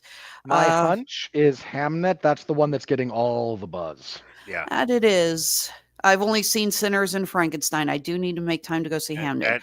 At least this year, we don't have a Best Picture nominee about a stripper. Well, yet. Give it a second. Okay. Begonia. Best Motion Picture Musical or Comedy: Blue Moon, Begonia, Marty Supreme, No Other Choice, Nouvelle Vague, and One Battle After Another. I've never even heard of No Other Choice. If I one don't battle understand- after another wins, they should be burned at the stake. I don't understand how that passes for a comedy. I don't either. I do because I'm laughing at everyone involved with it, thinking they're being serious, but that's me in meta humor. This is probably Begonia for the record. If it's not Begonia, it will be One Battle After Another because current thing. I've been hearing a lot of good stuff about Marty Supreme, though. I have not heard a single thing about that one yet, so we'll see. Okay, Best Motion Picture Animated, Arco, Demon Slayer, Elio, K-Pop Demon Hunters, Little Amelie, or the character Rain in Zootopia 2. You guys gave Elio a pity vote. Yeah. Yes, That's, they did. That's on their due to Disney lobbying, as is Zootopia 2. Yet neither of those should be here. This is kind of down to Demon Slayer or K-Pop Demon Hunters, and frankly, you could flip a coin. My vote is for K-Pop Demon Hunt. I have no problem with Zootopia 2 getting the nomination. Haven't heard of Arco or Little Amelie. I don't even know if they've gotten releases here in the States. I'll go ahead and tell you, every year I do put in the discussion for the best animated feature at the Oscars. If Demon Slayer gets nominated, that's one of the few I won't be able to talk about. I haven't watched the anime, so I don't think I'm going to be able to have a real voice for the movie. Non-picture or best motion picture non-English language. Sorry, it was just an accident. No, that's why I haven't seen No Other Choice. It's South Korean. Sentimental Value. Robert, how do you pronounce that? What's it? Do we know what country it's from? Spain. It would probably just be Sedat. Thank you. Secret Agent and The Voice of the Hind Rajab. So, wow, we actually have quite a few foreign films that are up for Best Picture at the Golden Globes this year. That's not uncommon, but it hasn't happened in a while. I'm pulling for No Other Choice because I actually think South Korean cinema tends to be really good when it's not just bitching about capitalism in the midst of your population collapse. Best performance by a female actor in a motion picture drama. We have Ava Victor for Sorry Baby, Jennifer Lawrence, Die My Love, Jessie Buckley for Hamnet, Julia Roberts, After the Hunt, Renee Renzi, I don't know, Sentimental Value, and Tessa Thompson for Hedda. Tessa Thompson should not be here. I Frankly, saw neither should Julia Roberts. I haven't seen that one in question, but my hunch is she shouldn't be there either. This is probably the Hamnet lady. Jessie Buckley. Yeah. That reminds me, I'm excited to see her in the Frankenstein's Bride or Bride of Frankenstein movie that's coming out early next year. I think that looks good.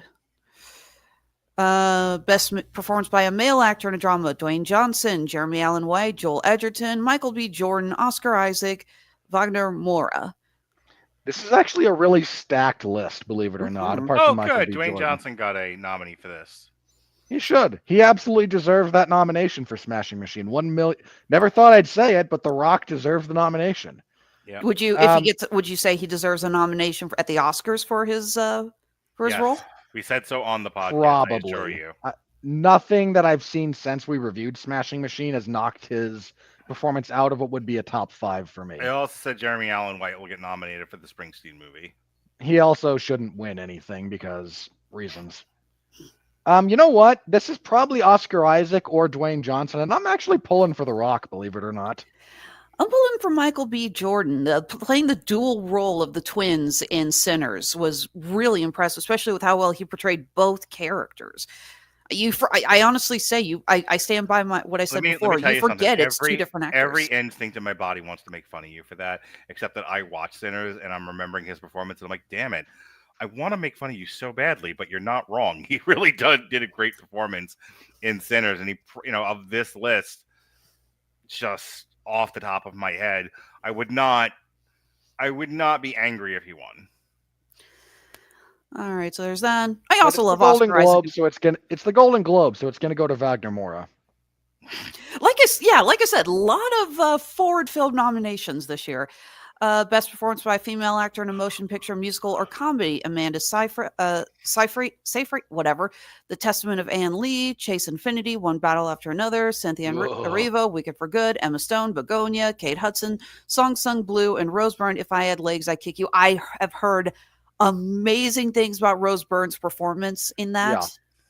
Yeah. I've heard great things about what I've seen some clips from Rose Byrne. This is her or Emma Stone in all probability, and Chase Infinity shouldn't be nominated. I'm getting, okay, I wrote jokes about Pedro Pascal burnout. I'm getting Emma Stone in a Yorgos Lanthimos film, Burnout. Yeah, she is his Robert De Niro if he were Scorsese. Like, That she's is in a all of his weird stuff. hill to die on, Alexis. It's just, Like, it's this just isn't even me being like picking at you. Like, you have to be the only person on earth who's sick of Yorgos Lanthimos and Emma Stone doing movies together. No, she's not. Thank you. She's not the only one. I understand what's going on there. Look, it's not a case of I'm sick of it. It's a case of, oh, look, Emma Stone's nominated for a Yorgos Lanthimos film again. Must be a day that ends in Y. Exactly. Well, in defense of that, she signed a fucking multi-picture deal with him. She's going to come up once or twice, and she's a talented actress. You boo, talented people getting things they deserve. Boo. No, she is an amazing, At what talented point actress. did I object to her nomination? I didn't say I objected to it. I haven't seen Begonia yet. It's just, I don't know. It's just kind of funny that she keeps getting nominated and waiting for it. It's just like, I don't know. It's the repetition of it's like every year there's it's an Emma Stone in a Yorgos Lanthimos film, and every year she's getting nominated. I'm sorry. I can't help but laugh at that. Best performance by a male actor in a motion picture, musical, or comedy: Ethan Hawke, Blue Moon, George Clooney, Jay Kelly, Jesse Plemons, Begonia, Lee Byung-hun, No Other Choice, Leonardo DiCaprio, One Battle After Another, Timothy Chalamet, Marty Supreme. I'm pulling for Jesse Plemons, believe I it am or too. not. If not him, then Lee Byung-hun. You know who's also in a lot of the most recent Yorgos things? Jesse Plemons. Very True. true. See?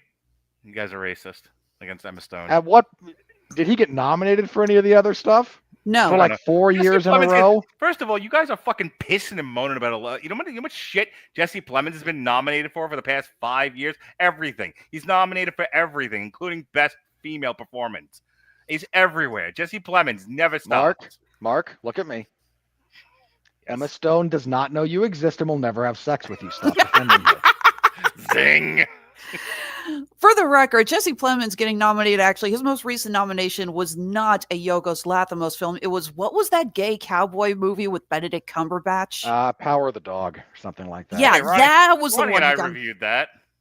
I tried to watch it. What did I you- couldn't get through it. There's no way Ronnie got through that movie. Ronnie watched the whole damn thing, How and drugged was he? and that's why he just dropped out of the group chat. No, I'm just kidding. You laughing? Okay. You dropped out of it too. Best performance by a female actor in any supporting role in motion picture: Amy Madigan for Weapons, Ariana Grande, Wicked for Good, Elle Fanning, Sentimental Value, Emily Blunt, Smashing Machine, Inga Ib's daughter Leah, Sentimental Value, Tiana Taylor, One Battle After Another. I am Speaking of so who should thrilled. not be here, Tiana Taylor. No argument, but I'm just saying, I am so thrilled to see Amy Madigan get nominated for Weapons. I think Emily Blunt wins this, but I'm with you on Amy Madigan deserving the nom. Mm-hmm. She was incredible as Aunt Gladys. Truly a haunting performance. Best performance by a male actor in a supporting role in any motion picture: Adam Sandler, Jay Kelly, Benicio del Toro, One Battle After Another, Jacob Elordi, Frankenstein, Paul Mescal, Hamnet, Sean Penn, One Battle After Another, Stellan Skarsgård, Sentimental Value. If there is a God, it goes to Jacob Elordi. It's Jacob Elordi or Paul Mescal. This is a 2-horse race. The others are here as courtesies. They're filling out the field. It's just those two. Yeah, sorry, Adam Sandler. No. Best Director, Motion Picture: Chloe Zhao, Hamnet, Guillermo del Toro, Frankenstein, Jafar Panahi, It Was Just an Accident, Joaquin Trier, Sentimental Value, Paul Thomas Anderson, One Battle After Another, Ryan Coogler, Sinners. I'm putting in my vote right now. I want it between del Toro and Coogler. You know, all of you guys in your terrible takes, the actual worst nomination of any of this is all of the nominations going, and any nomination going to anyone involved with One Battle After Another. That is just a fucking wank fest and a Ponzi scheme that people are falling for left and right. It is the worst. I'm okay with Del Toro getting a supporting actor nomination. That's it. Everything else about it, I agree with you completely. I mean, but it's one of those things where it's such a virtue signaling. The movie itself is not so much virtue signaling as it is people's liking of it. Like, I can't take anyone seriously that actually thought that was a good movie. Then it's one of those things where, like you were saying about Five Nights at Freddy, you just so badly want this movie to be good. You're saying it's good despite any actual discernible opinion.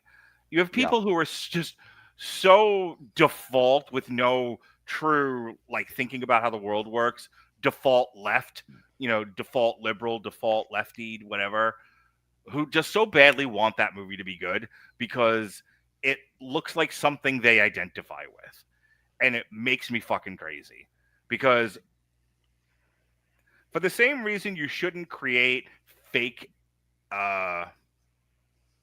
emergencies because it takes away from like real ones, you should not celebrate a bad movie just because it might mildly look like something you would identify with politically. It's the worst. I fucking hate it. Hey, you and I dog walked that movie together, man. I'm with you 1,000,000%. Say no argument here. For me, this is between Del Toro and Zhao. All right. Best screenplay, motion picture. For Hamnet, It Was Just an Accident, Sentimental Value, One Battle After Another, Marty Supreme, and Sinners. This should go to Hamnet, I think. Probably. It's the actual best written of the ones that I've seen. Haven't seen it yet. So my vote is with Sinners. I retain the rights to move to Hamnet once I finally see it. I haven't seen Marty Supreme either. That's the other one that I think might get there. Best original score, Frankenstein, F1, One Battle After Another, Serrat, Sinners, and Hamnet. This should probably go to F1. I say go to Sinners. I'm sorry, I will die on the hill of the music in Sinners deserving all the awards except maybe for Best Original Song, and we'll come to that in a second. Here's my one token agreement for the podcast with Alexis. I agree with Alexis. The music in Sinners is phenomenal. Again, my counter argument is just that the score for F1 is actually just this wonderful heartbeat to the entire movie. So the music is an important component of the story of Sinners, but if we're talking just like the actual score, how much of what you're saying though is you don't particularly enjoy that style of music? That's not really my argument. I was going to say, the score of Sinners, the way it incorporates blues and Irish folk and all those other styles together, that's what gets me. It is a beautiful composition blending all of these different types. I'm not arguing its position here. I'm asking, my argument is, what is the best movie score? It is the music that goes best with the movie, not the stuff that I'm best inclined to listen to on any given Tuesday. Whoa. That's an even worse argument then, because if you're saying what's the music that goes best with the movie, it's far and away Sinners. Agreed. Sinners is its character. The music in Sinners is a character in and of its own right. Mm-hmm. Sinners is about music. I'm not going to argue this point. Let's just move on. Okay. We're going to be stuck. We're going to wind up going in circles. I will give point. I haven't seen F1, but it's Hans Zimmer. No one is going to argue with the amazingness of Hans Zimmer. Best Original Song, Dream Is One from Avatar, Golden, K-Pop Demon Hunters, I Lied to You, Sinners, No Place Like Home, Wicked for Good, Girl in the Bubble, Wicked for Good, Train Dreams. I am dying on the hill. It's either going to be Golden or I Lied to You. This should be Golden. I mean, just musically, I have listened to people talk about that song and what it takes to perform musically. Mm-hmm. There's some remarkable musicality going on in it. And the two Wicked songs are just wankfests. Yeah, I didn't we joke about that when we reviewed it? It was like No Place Like Home is a terrible song on its own right, to say nothing of it being bad in context, where you're making the argument that Oz is a promise, not a people, when you've demonstrated nothing of that. You're just trying to transpose what you want to say about contemporary America onto your fantasy land, when America has a history that you can draw on to make the argument. Oz doesn't. And Girl in the Bubble, I remember more for the cinematography and the way they made it look like one continuous shot through mirrors more than any of the actual music involved. It's a better scene than it is song. Yeah. Okay, cinematic and box office achievement. This is the most bullshit award. Yeah, can we just skip past this, please? Yeah. Again, it's so bad. They nominated a movie that has not come out and didn't nominate the biggest hit in Japan all year. Best television series drama: The Diplomat, Pluribus, Severance, Slow Horses, The Pit, The White Lotus. Guess what? We didn't review any of those. This Well, is we don't probably, really review good television here. This should probably be Slow Horses, which is really good. It's that Pluribus has done some decent stuff. I didn't care for The Pit as much as others, but I'm me. Best television series, musical or comedy: Abbott Elementary, The Bear, Hacks, Nobody Wants This, Only Murders in the Building, and The Studio. From what I've heard, it's probably going to The Studio. I haven't seen The Studio, so it could, but that also has What's His Nuts in it, so I'd rather everyone die horribly in a house fire, and I'll vote for The Bear. The Bear and Only Murders in the Building are the only two on this that we did review. Gave glowing recommendations for both shows. But Main Abbott con- Elementary does all the popular things. I have not watched a single thing of Abbott Elementary, and frankly, It I does don't all the care. Look at that poster. Now tell me what you think how you think that show goes. And it goes exactly like you think it goes. Moving on, best television limited series, anthology series, or motion picture made for television. Wait, how can you do motion picture made for television when you nominate movies that go straight to streaming like Netflix? So the difference would be, I would assume, that Frankenstein had a small run in theaters. But Happy Madison 2 went straight to Netflix. You mean Happy Gilmore? That's the one. Well, I'm saying okay, looking at the Oscars, there have been several movies nominated over recent years that, okay, yeah, they got like a very small, film festival release, I would say. But they didn't go to theaters. They went straight to streaming after that. So is that what the line is? That these are motion pictures that did not even get a film festival? They were made straight to go to Please move this TV? on. Pretty much. Just let's keep going. We're almost at an Okay. hour to 2 hours. Adolescence, All Her Fault, Black Mirror, Dying for Sex, The Beast in Me, and The Girlfriend.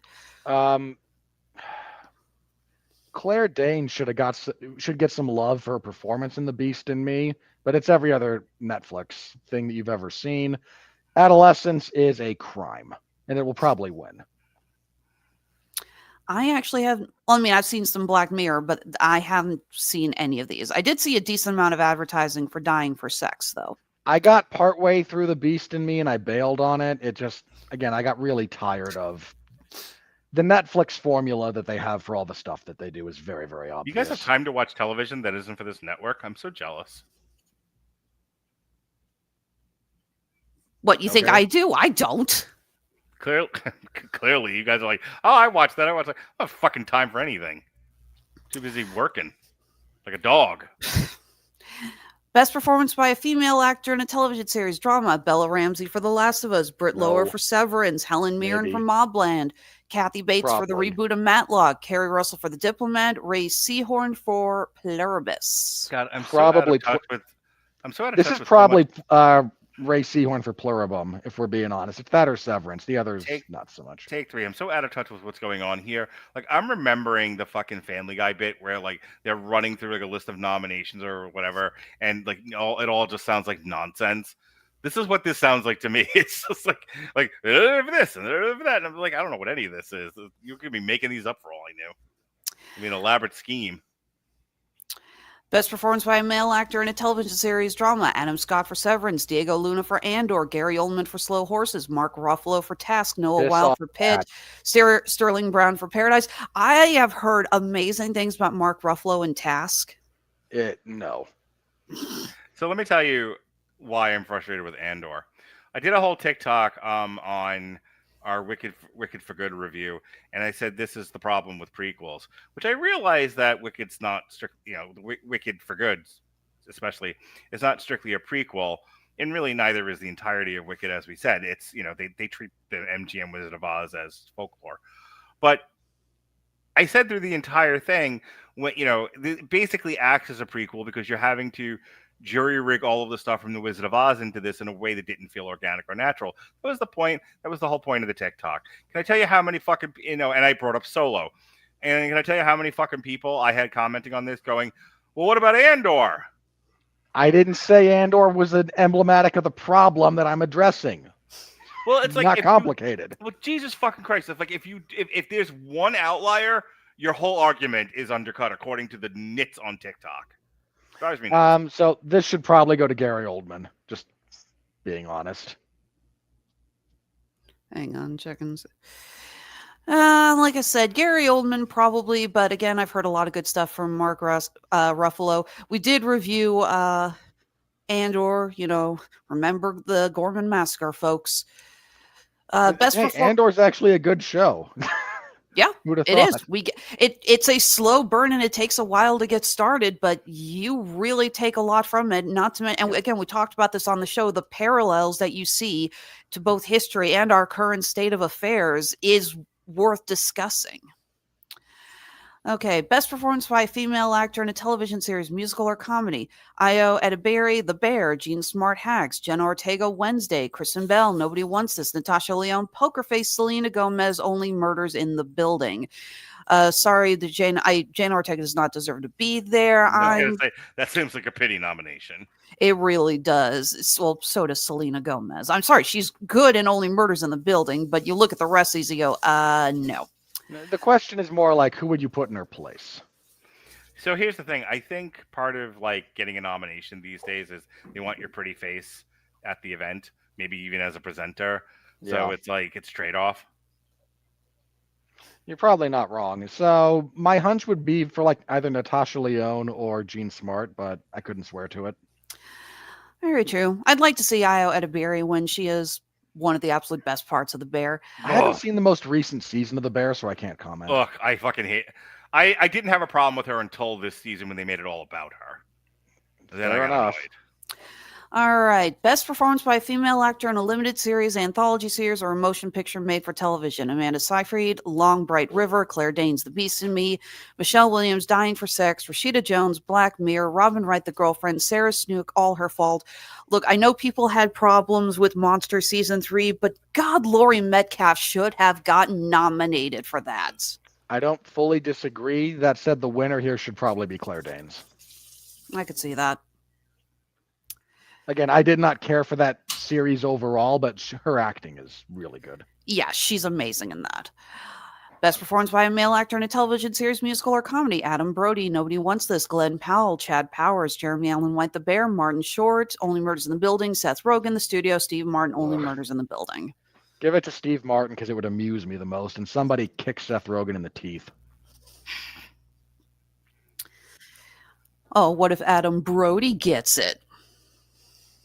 I don't care. I distinctly remember you bitching about Adam Brody on at least 2 shows we've done in the past. Okay, because he sucked in those. I don't hate him as an individual. You did when we discussed the first Shazam movie and when we discussed Ready or Not. You're making me regret letting you do this. Move on. Yeah. Best performance by a female actor in a supporting role on television. Amy Lou Wood, The White Lotus. Carrie Coon, The White Lotus. Catherine O'Hara, The Studio. Erin Doherty, Adolescence. Hannah Einbinder, Hacks. Parker Posey, The White Lotus. Give it to Catherine O'Hara, again, just because it amuses me. Give it to Catherine Parker O'Hara Posey. is awesome. Give it to Parker Posey because she's the best of that bunch. Is she? Yes. You can't prove that with anything that she's been nominated for. Parker Posey is amazing. You can like her, that's fine. Parker Posey, best actress of all of them. Best performance by a male actor in a limited series, anthology series, or a motion picture made for television. Charlie Hunnam, Monster, The Ed Gein Story. Jacob Elordi, The Narrow Road to the Deep North. Jude Law, Black Rabbit. Matthew Rhys, The Beast in Me. Paul Giamatti, Black Mirror. Stephen Graham, Adolescence. I'm pulling for Charlie Hunnam. I am too. He was great in that. Best performance by a male actor in a supporting role on television. Ashley Waters, Adolescence. Billy Crudup. I don't remember how to pronounce his last name. The Morning Show. Thank you. Jason Isaacs, The White Lotus. Owen Cooper, Adolescence. Tremel Tillman, Severance. Walter Goggins, The White Lotus. Walton. Sorry. Okay, that should go to Walton Goggins. If nothing else, he gave us the greatest soundbite ever coming out of that show. With Go On Nerd, Go Touch Grass. Best performance in stand-up comedy on television. No, Bill okay. Maher. Has anyone else seen this? Brett Goldstein, The Second Best Night of Your Life. Kevin Hart, Acting My Age. Kamal Nanjiani, Night Thoughts. Ricky Gervais, Mortality. Sarah Silverman, Post Mortem. Those all suck. I've heard good things about Sarah Silverman. Is stand-up comedy still a thing? No. Are you serious? They gave one for best podcast? Oh, and we're We not weren't on there. even What a shock. nominated. Oh, I've wasted my I have fucking wasted my life. Not even naming those nominations. If you consider the podcast they left off, that particular category means nothing at the moment. All right, speaking of meaning nothing, here is your moment of zen.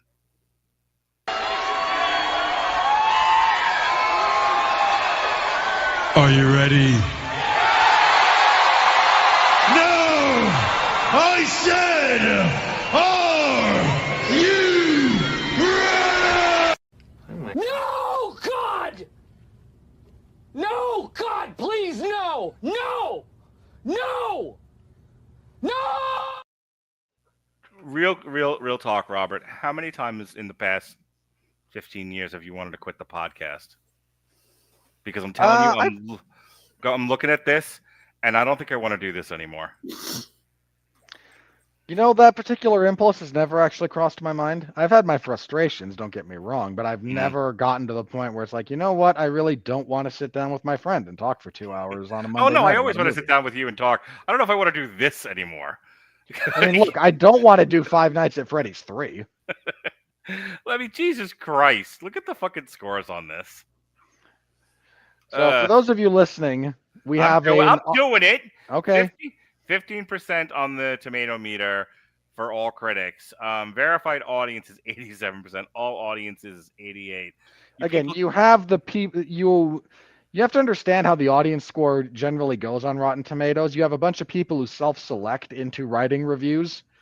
And in this case, it's a bunch of people who Five Nights at Freddy's, I don't care if there's toenails and hair coming out of the drain. It's got the thing, and I can point at it, so I'll eat it down and say it was great. Yep, you get the fucking movie industry you deserve, people. I have no pity for you. Nothing but contempt. Critics consensus: a step down from an already clunky original. Five Nights at Freddy's 2 goes through the motions with all the grace of a malfunctioning animatronic. Wah wah wah wah. Wah, wah, wah, wah. All right. Oh, they changed like the whole font. They changed the graphics. Good grief. Well, this is unreadable. Abby Bernstein of Assignment X. A sequel that improves on the original and sets up a third. Thank you. No, I got that from the Wikipedia page. Just because it sets up the third is not, worth cheering over. Yeah, no, you are not getting invited to parties. Jeffrey Harris. Harris. Sorry, I got excited. Jeffrey. Whole podcast. Jeffrey Harris, 401mania.com. Five Nights at Freddy's 2 goes heavy on the jump scares, but falls short in producing genuine frights. All right, That's Jeff. a very kind way to say that, Jeff. That's literally what I said in much nicer words. Survive another damn you, Hollywood, but we'll get you, my precious. We'll get you. Binge and Purge, New York Magazine, Vulture. The traumatic theme, much discussed by the characters, doesn't really get any kind of aesthetic workout. Even the film's central idea of a child communing with a giant surreal automatons is ultimately a non-starter. It's just a thing that happens. Is there a reason why they couldn't do this to where the words line up right? I'm going to take a wild guess that they're still working out the bugs for the. Well, I would certainly hope so, because you can format these so they wrap properly, and don't do that. Yeah. Yeah. Again, it's got to be an issue with the layout and the coding. That's the only thing I could think of. The internet's greatest monster, Doug Walker of Channel Awesome. The Mortal Kombat Annihilation of Blumhouse sequels. Holy crap, he and I made the same reference. I feel bad. I need to go shower. Black Alexis, Travis Hobson of Punch Drunk Critics. That just means it's a person of color he wants to punch. Five Nights at Freddy's 2 somehow manages to be even more ponderous than weak before. Yeah, not wrong, Travis Hobson. Well, at least they finally got rid of the. Wait, did they? Or does this actually? No, it loads properly. Okay, yeah, good. At least we finally got this. There's Jeremy Johns. Yeah, I'm skipping him. Okay. The future Xmas is Robert Winfrey, Carla Hay of Culture Mix. Skipping Jeremy Johns and going right to Carla Hay at the Swingers Party. That's classic Mark. I will always take your wives over Jeremy Johns. The lackluster and sloppily made horror flick Five Nights at Freddy's 2 only manages to confirm two truths in movies. Most sequels are inferior to the original. Most video game adaptations are terrible. We've seen quite an uptick in video game adaptations. I don't know if that second point stands anymore. If you mean most to be a simple majority, I think it is still technically true, but that number's shifting. Because most does imply, again, at least a simple majority. If you want to say a large plurality are not good, yes. Eden Kelly of Collider.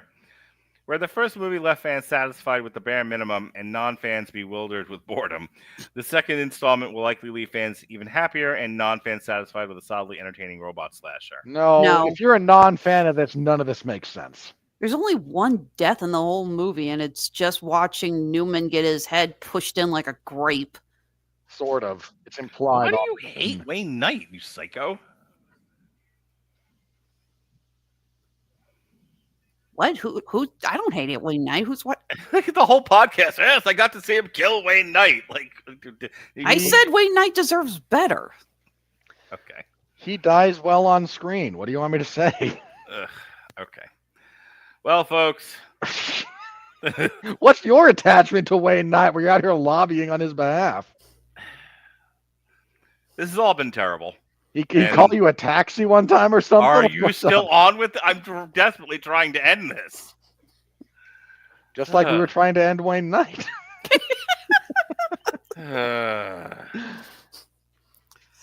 Alrighty. Alexis makes jewelry. Go do your plugs.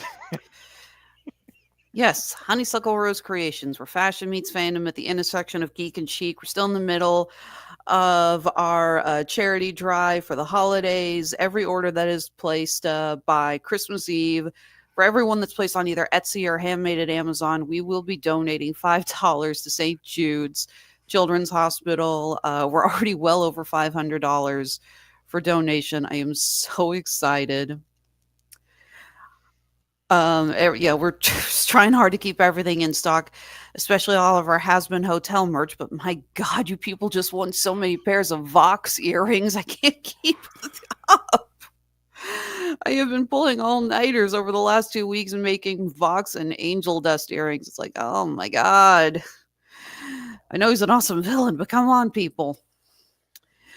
So you can, again, we're on Etsy and Handmade at Amazon. You can follow us on Facebook, Instagram, TikTok, and Blue Sky. That's Honeysuckle Rose Creations, the intersection of geek and chic. All right. Yesterday, Jesse and I had a marvelous podcast, simply marvelous. We talked about Grant Morrison, specifically Happy, which we'll be reviewing the show next year. That was an odd show. I want to watch it because Patton Oswalt does the voice of Happy the horse, so I'm interested. So we looked at Happy, we looked at Joe the Barbarian, and then if you think I was negative tonight, you should have heard me last night about Nameless. Ooh, boy. What a terrible comic. But this Wednesday, Dorian bullied me into rescheduling last week's show that got missed, the David Fincher focus on Seven, Zodiac, and The Killer. So David Fincher basically going, but please don't blame me. I absolve myself of all the terrible things I've done. And then Thursday, Kat wanted us to do a triple feature of trauma movies, one of which she's in. So it's like a documentary, I guess, about the stabbing clause or stabby clause, whatever it's called, series. So we've got Christmas Chaos, Romeo and Juliet, and a movie that is really a family affair, and you should watch it with your children, Frankenhooker. So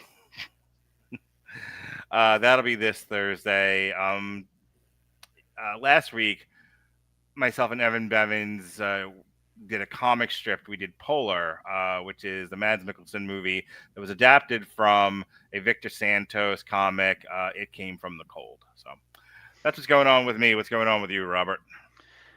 All right, personalized erotica. You're trying to distract me from football because you've done it. I just wanted to get you to pop. I am deeply aroused. Please continue. You get the discount, Mark. No, wonderful. Hang on, $20. we had a comment here from YouTube. The Five Nights at Freddy community stole my franchise called 1 Month at Gizmos, and I'll never forgive them. Scott Cawthon is a failure to the community and is toxic as fuck. Well, thank you, Jeremy. Please You're continue not entirely wrong about the community aspect of that sentiment. Okay, on a more serious note, now that I'm not trying to poke Mark's random buttons. I cover mixed martial arts and professional wrestling over at 411mania.com. WWE SmackDown on Fridays, UFC events on Saturdays is kind of the regular schedule there. So there was, again, a SmackDown last week, which I didn't like and other people did, which is fine. I don't actually care. It's a day that ends in Y.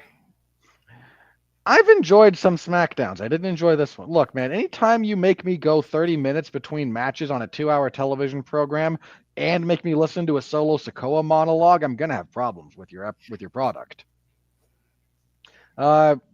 That said, Gunther and LA Knight, really good match. So my full review of that is in the Wrestling Zone.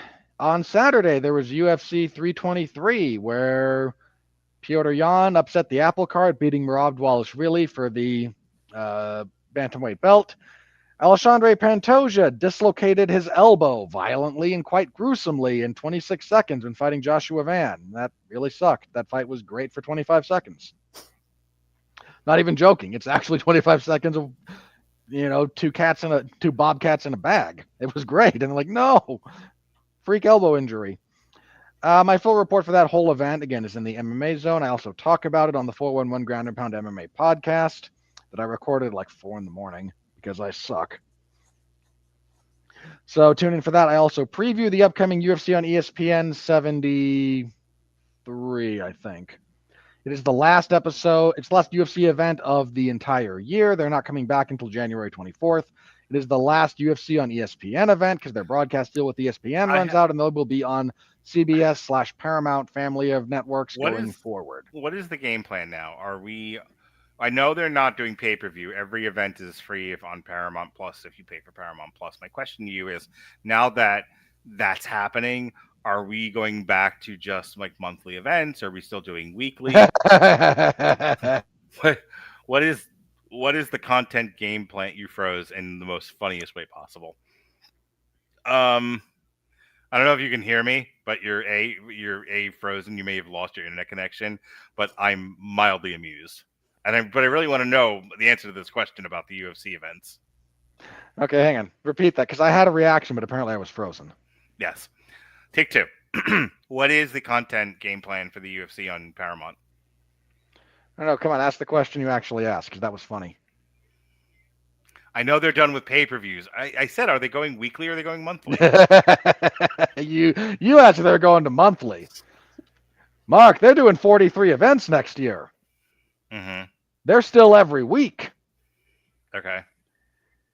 Are they doing them all from the Apex at this point? Or are they actually trying to like? Okay. Are they actually still they're about? arenas? I think they're about a third in the Apex. Mm-hmm. So numbered more or less events. still keeping the format. Oh yeah, nothing's changing about their schedule. Okay. They're gonna do. They are contracted for 13 numbered events a year.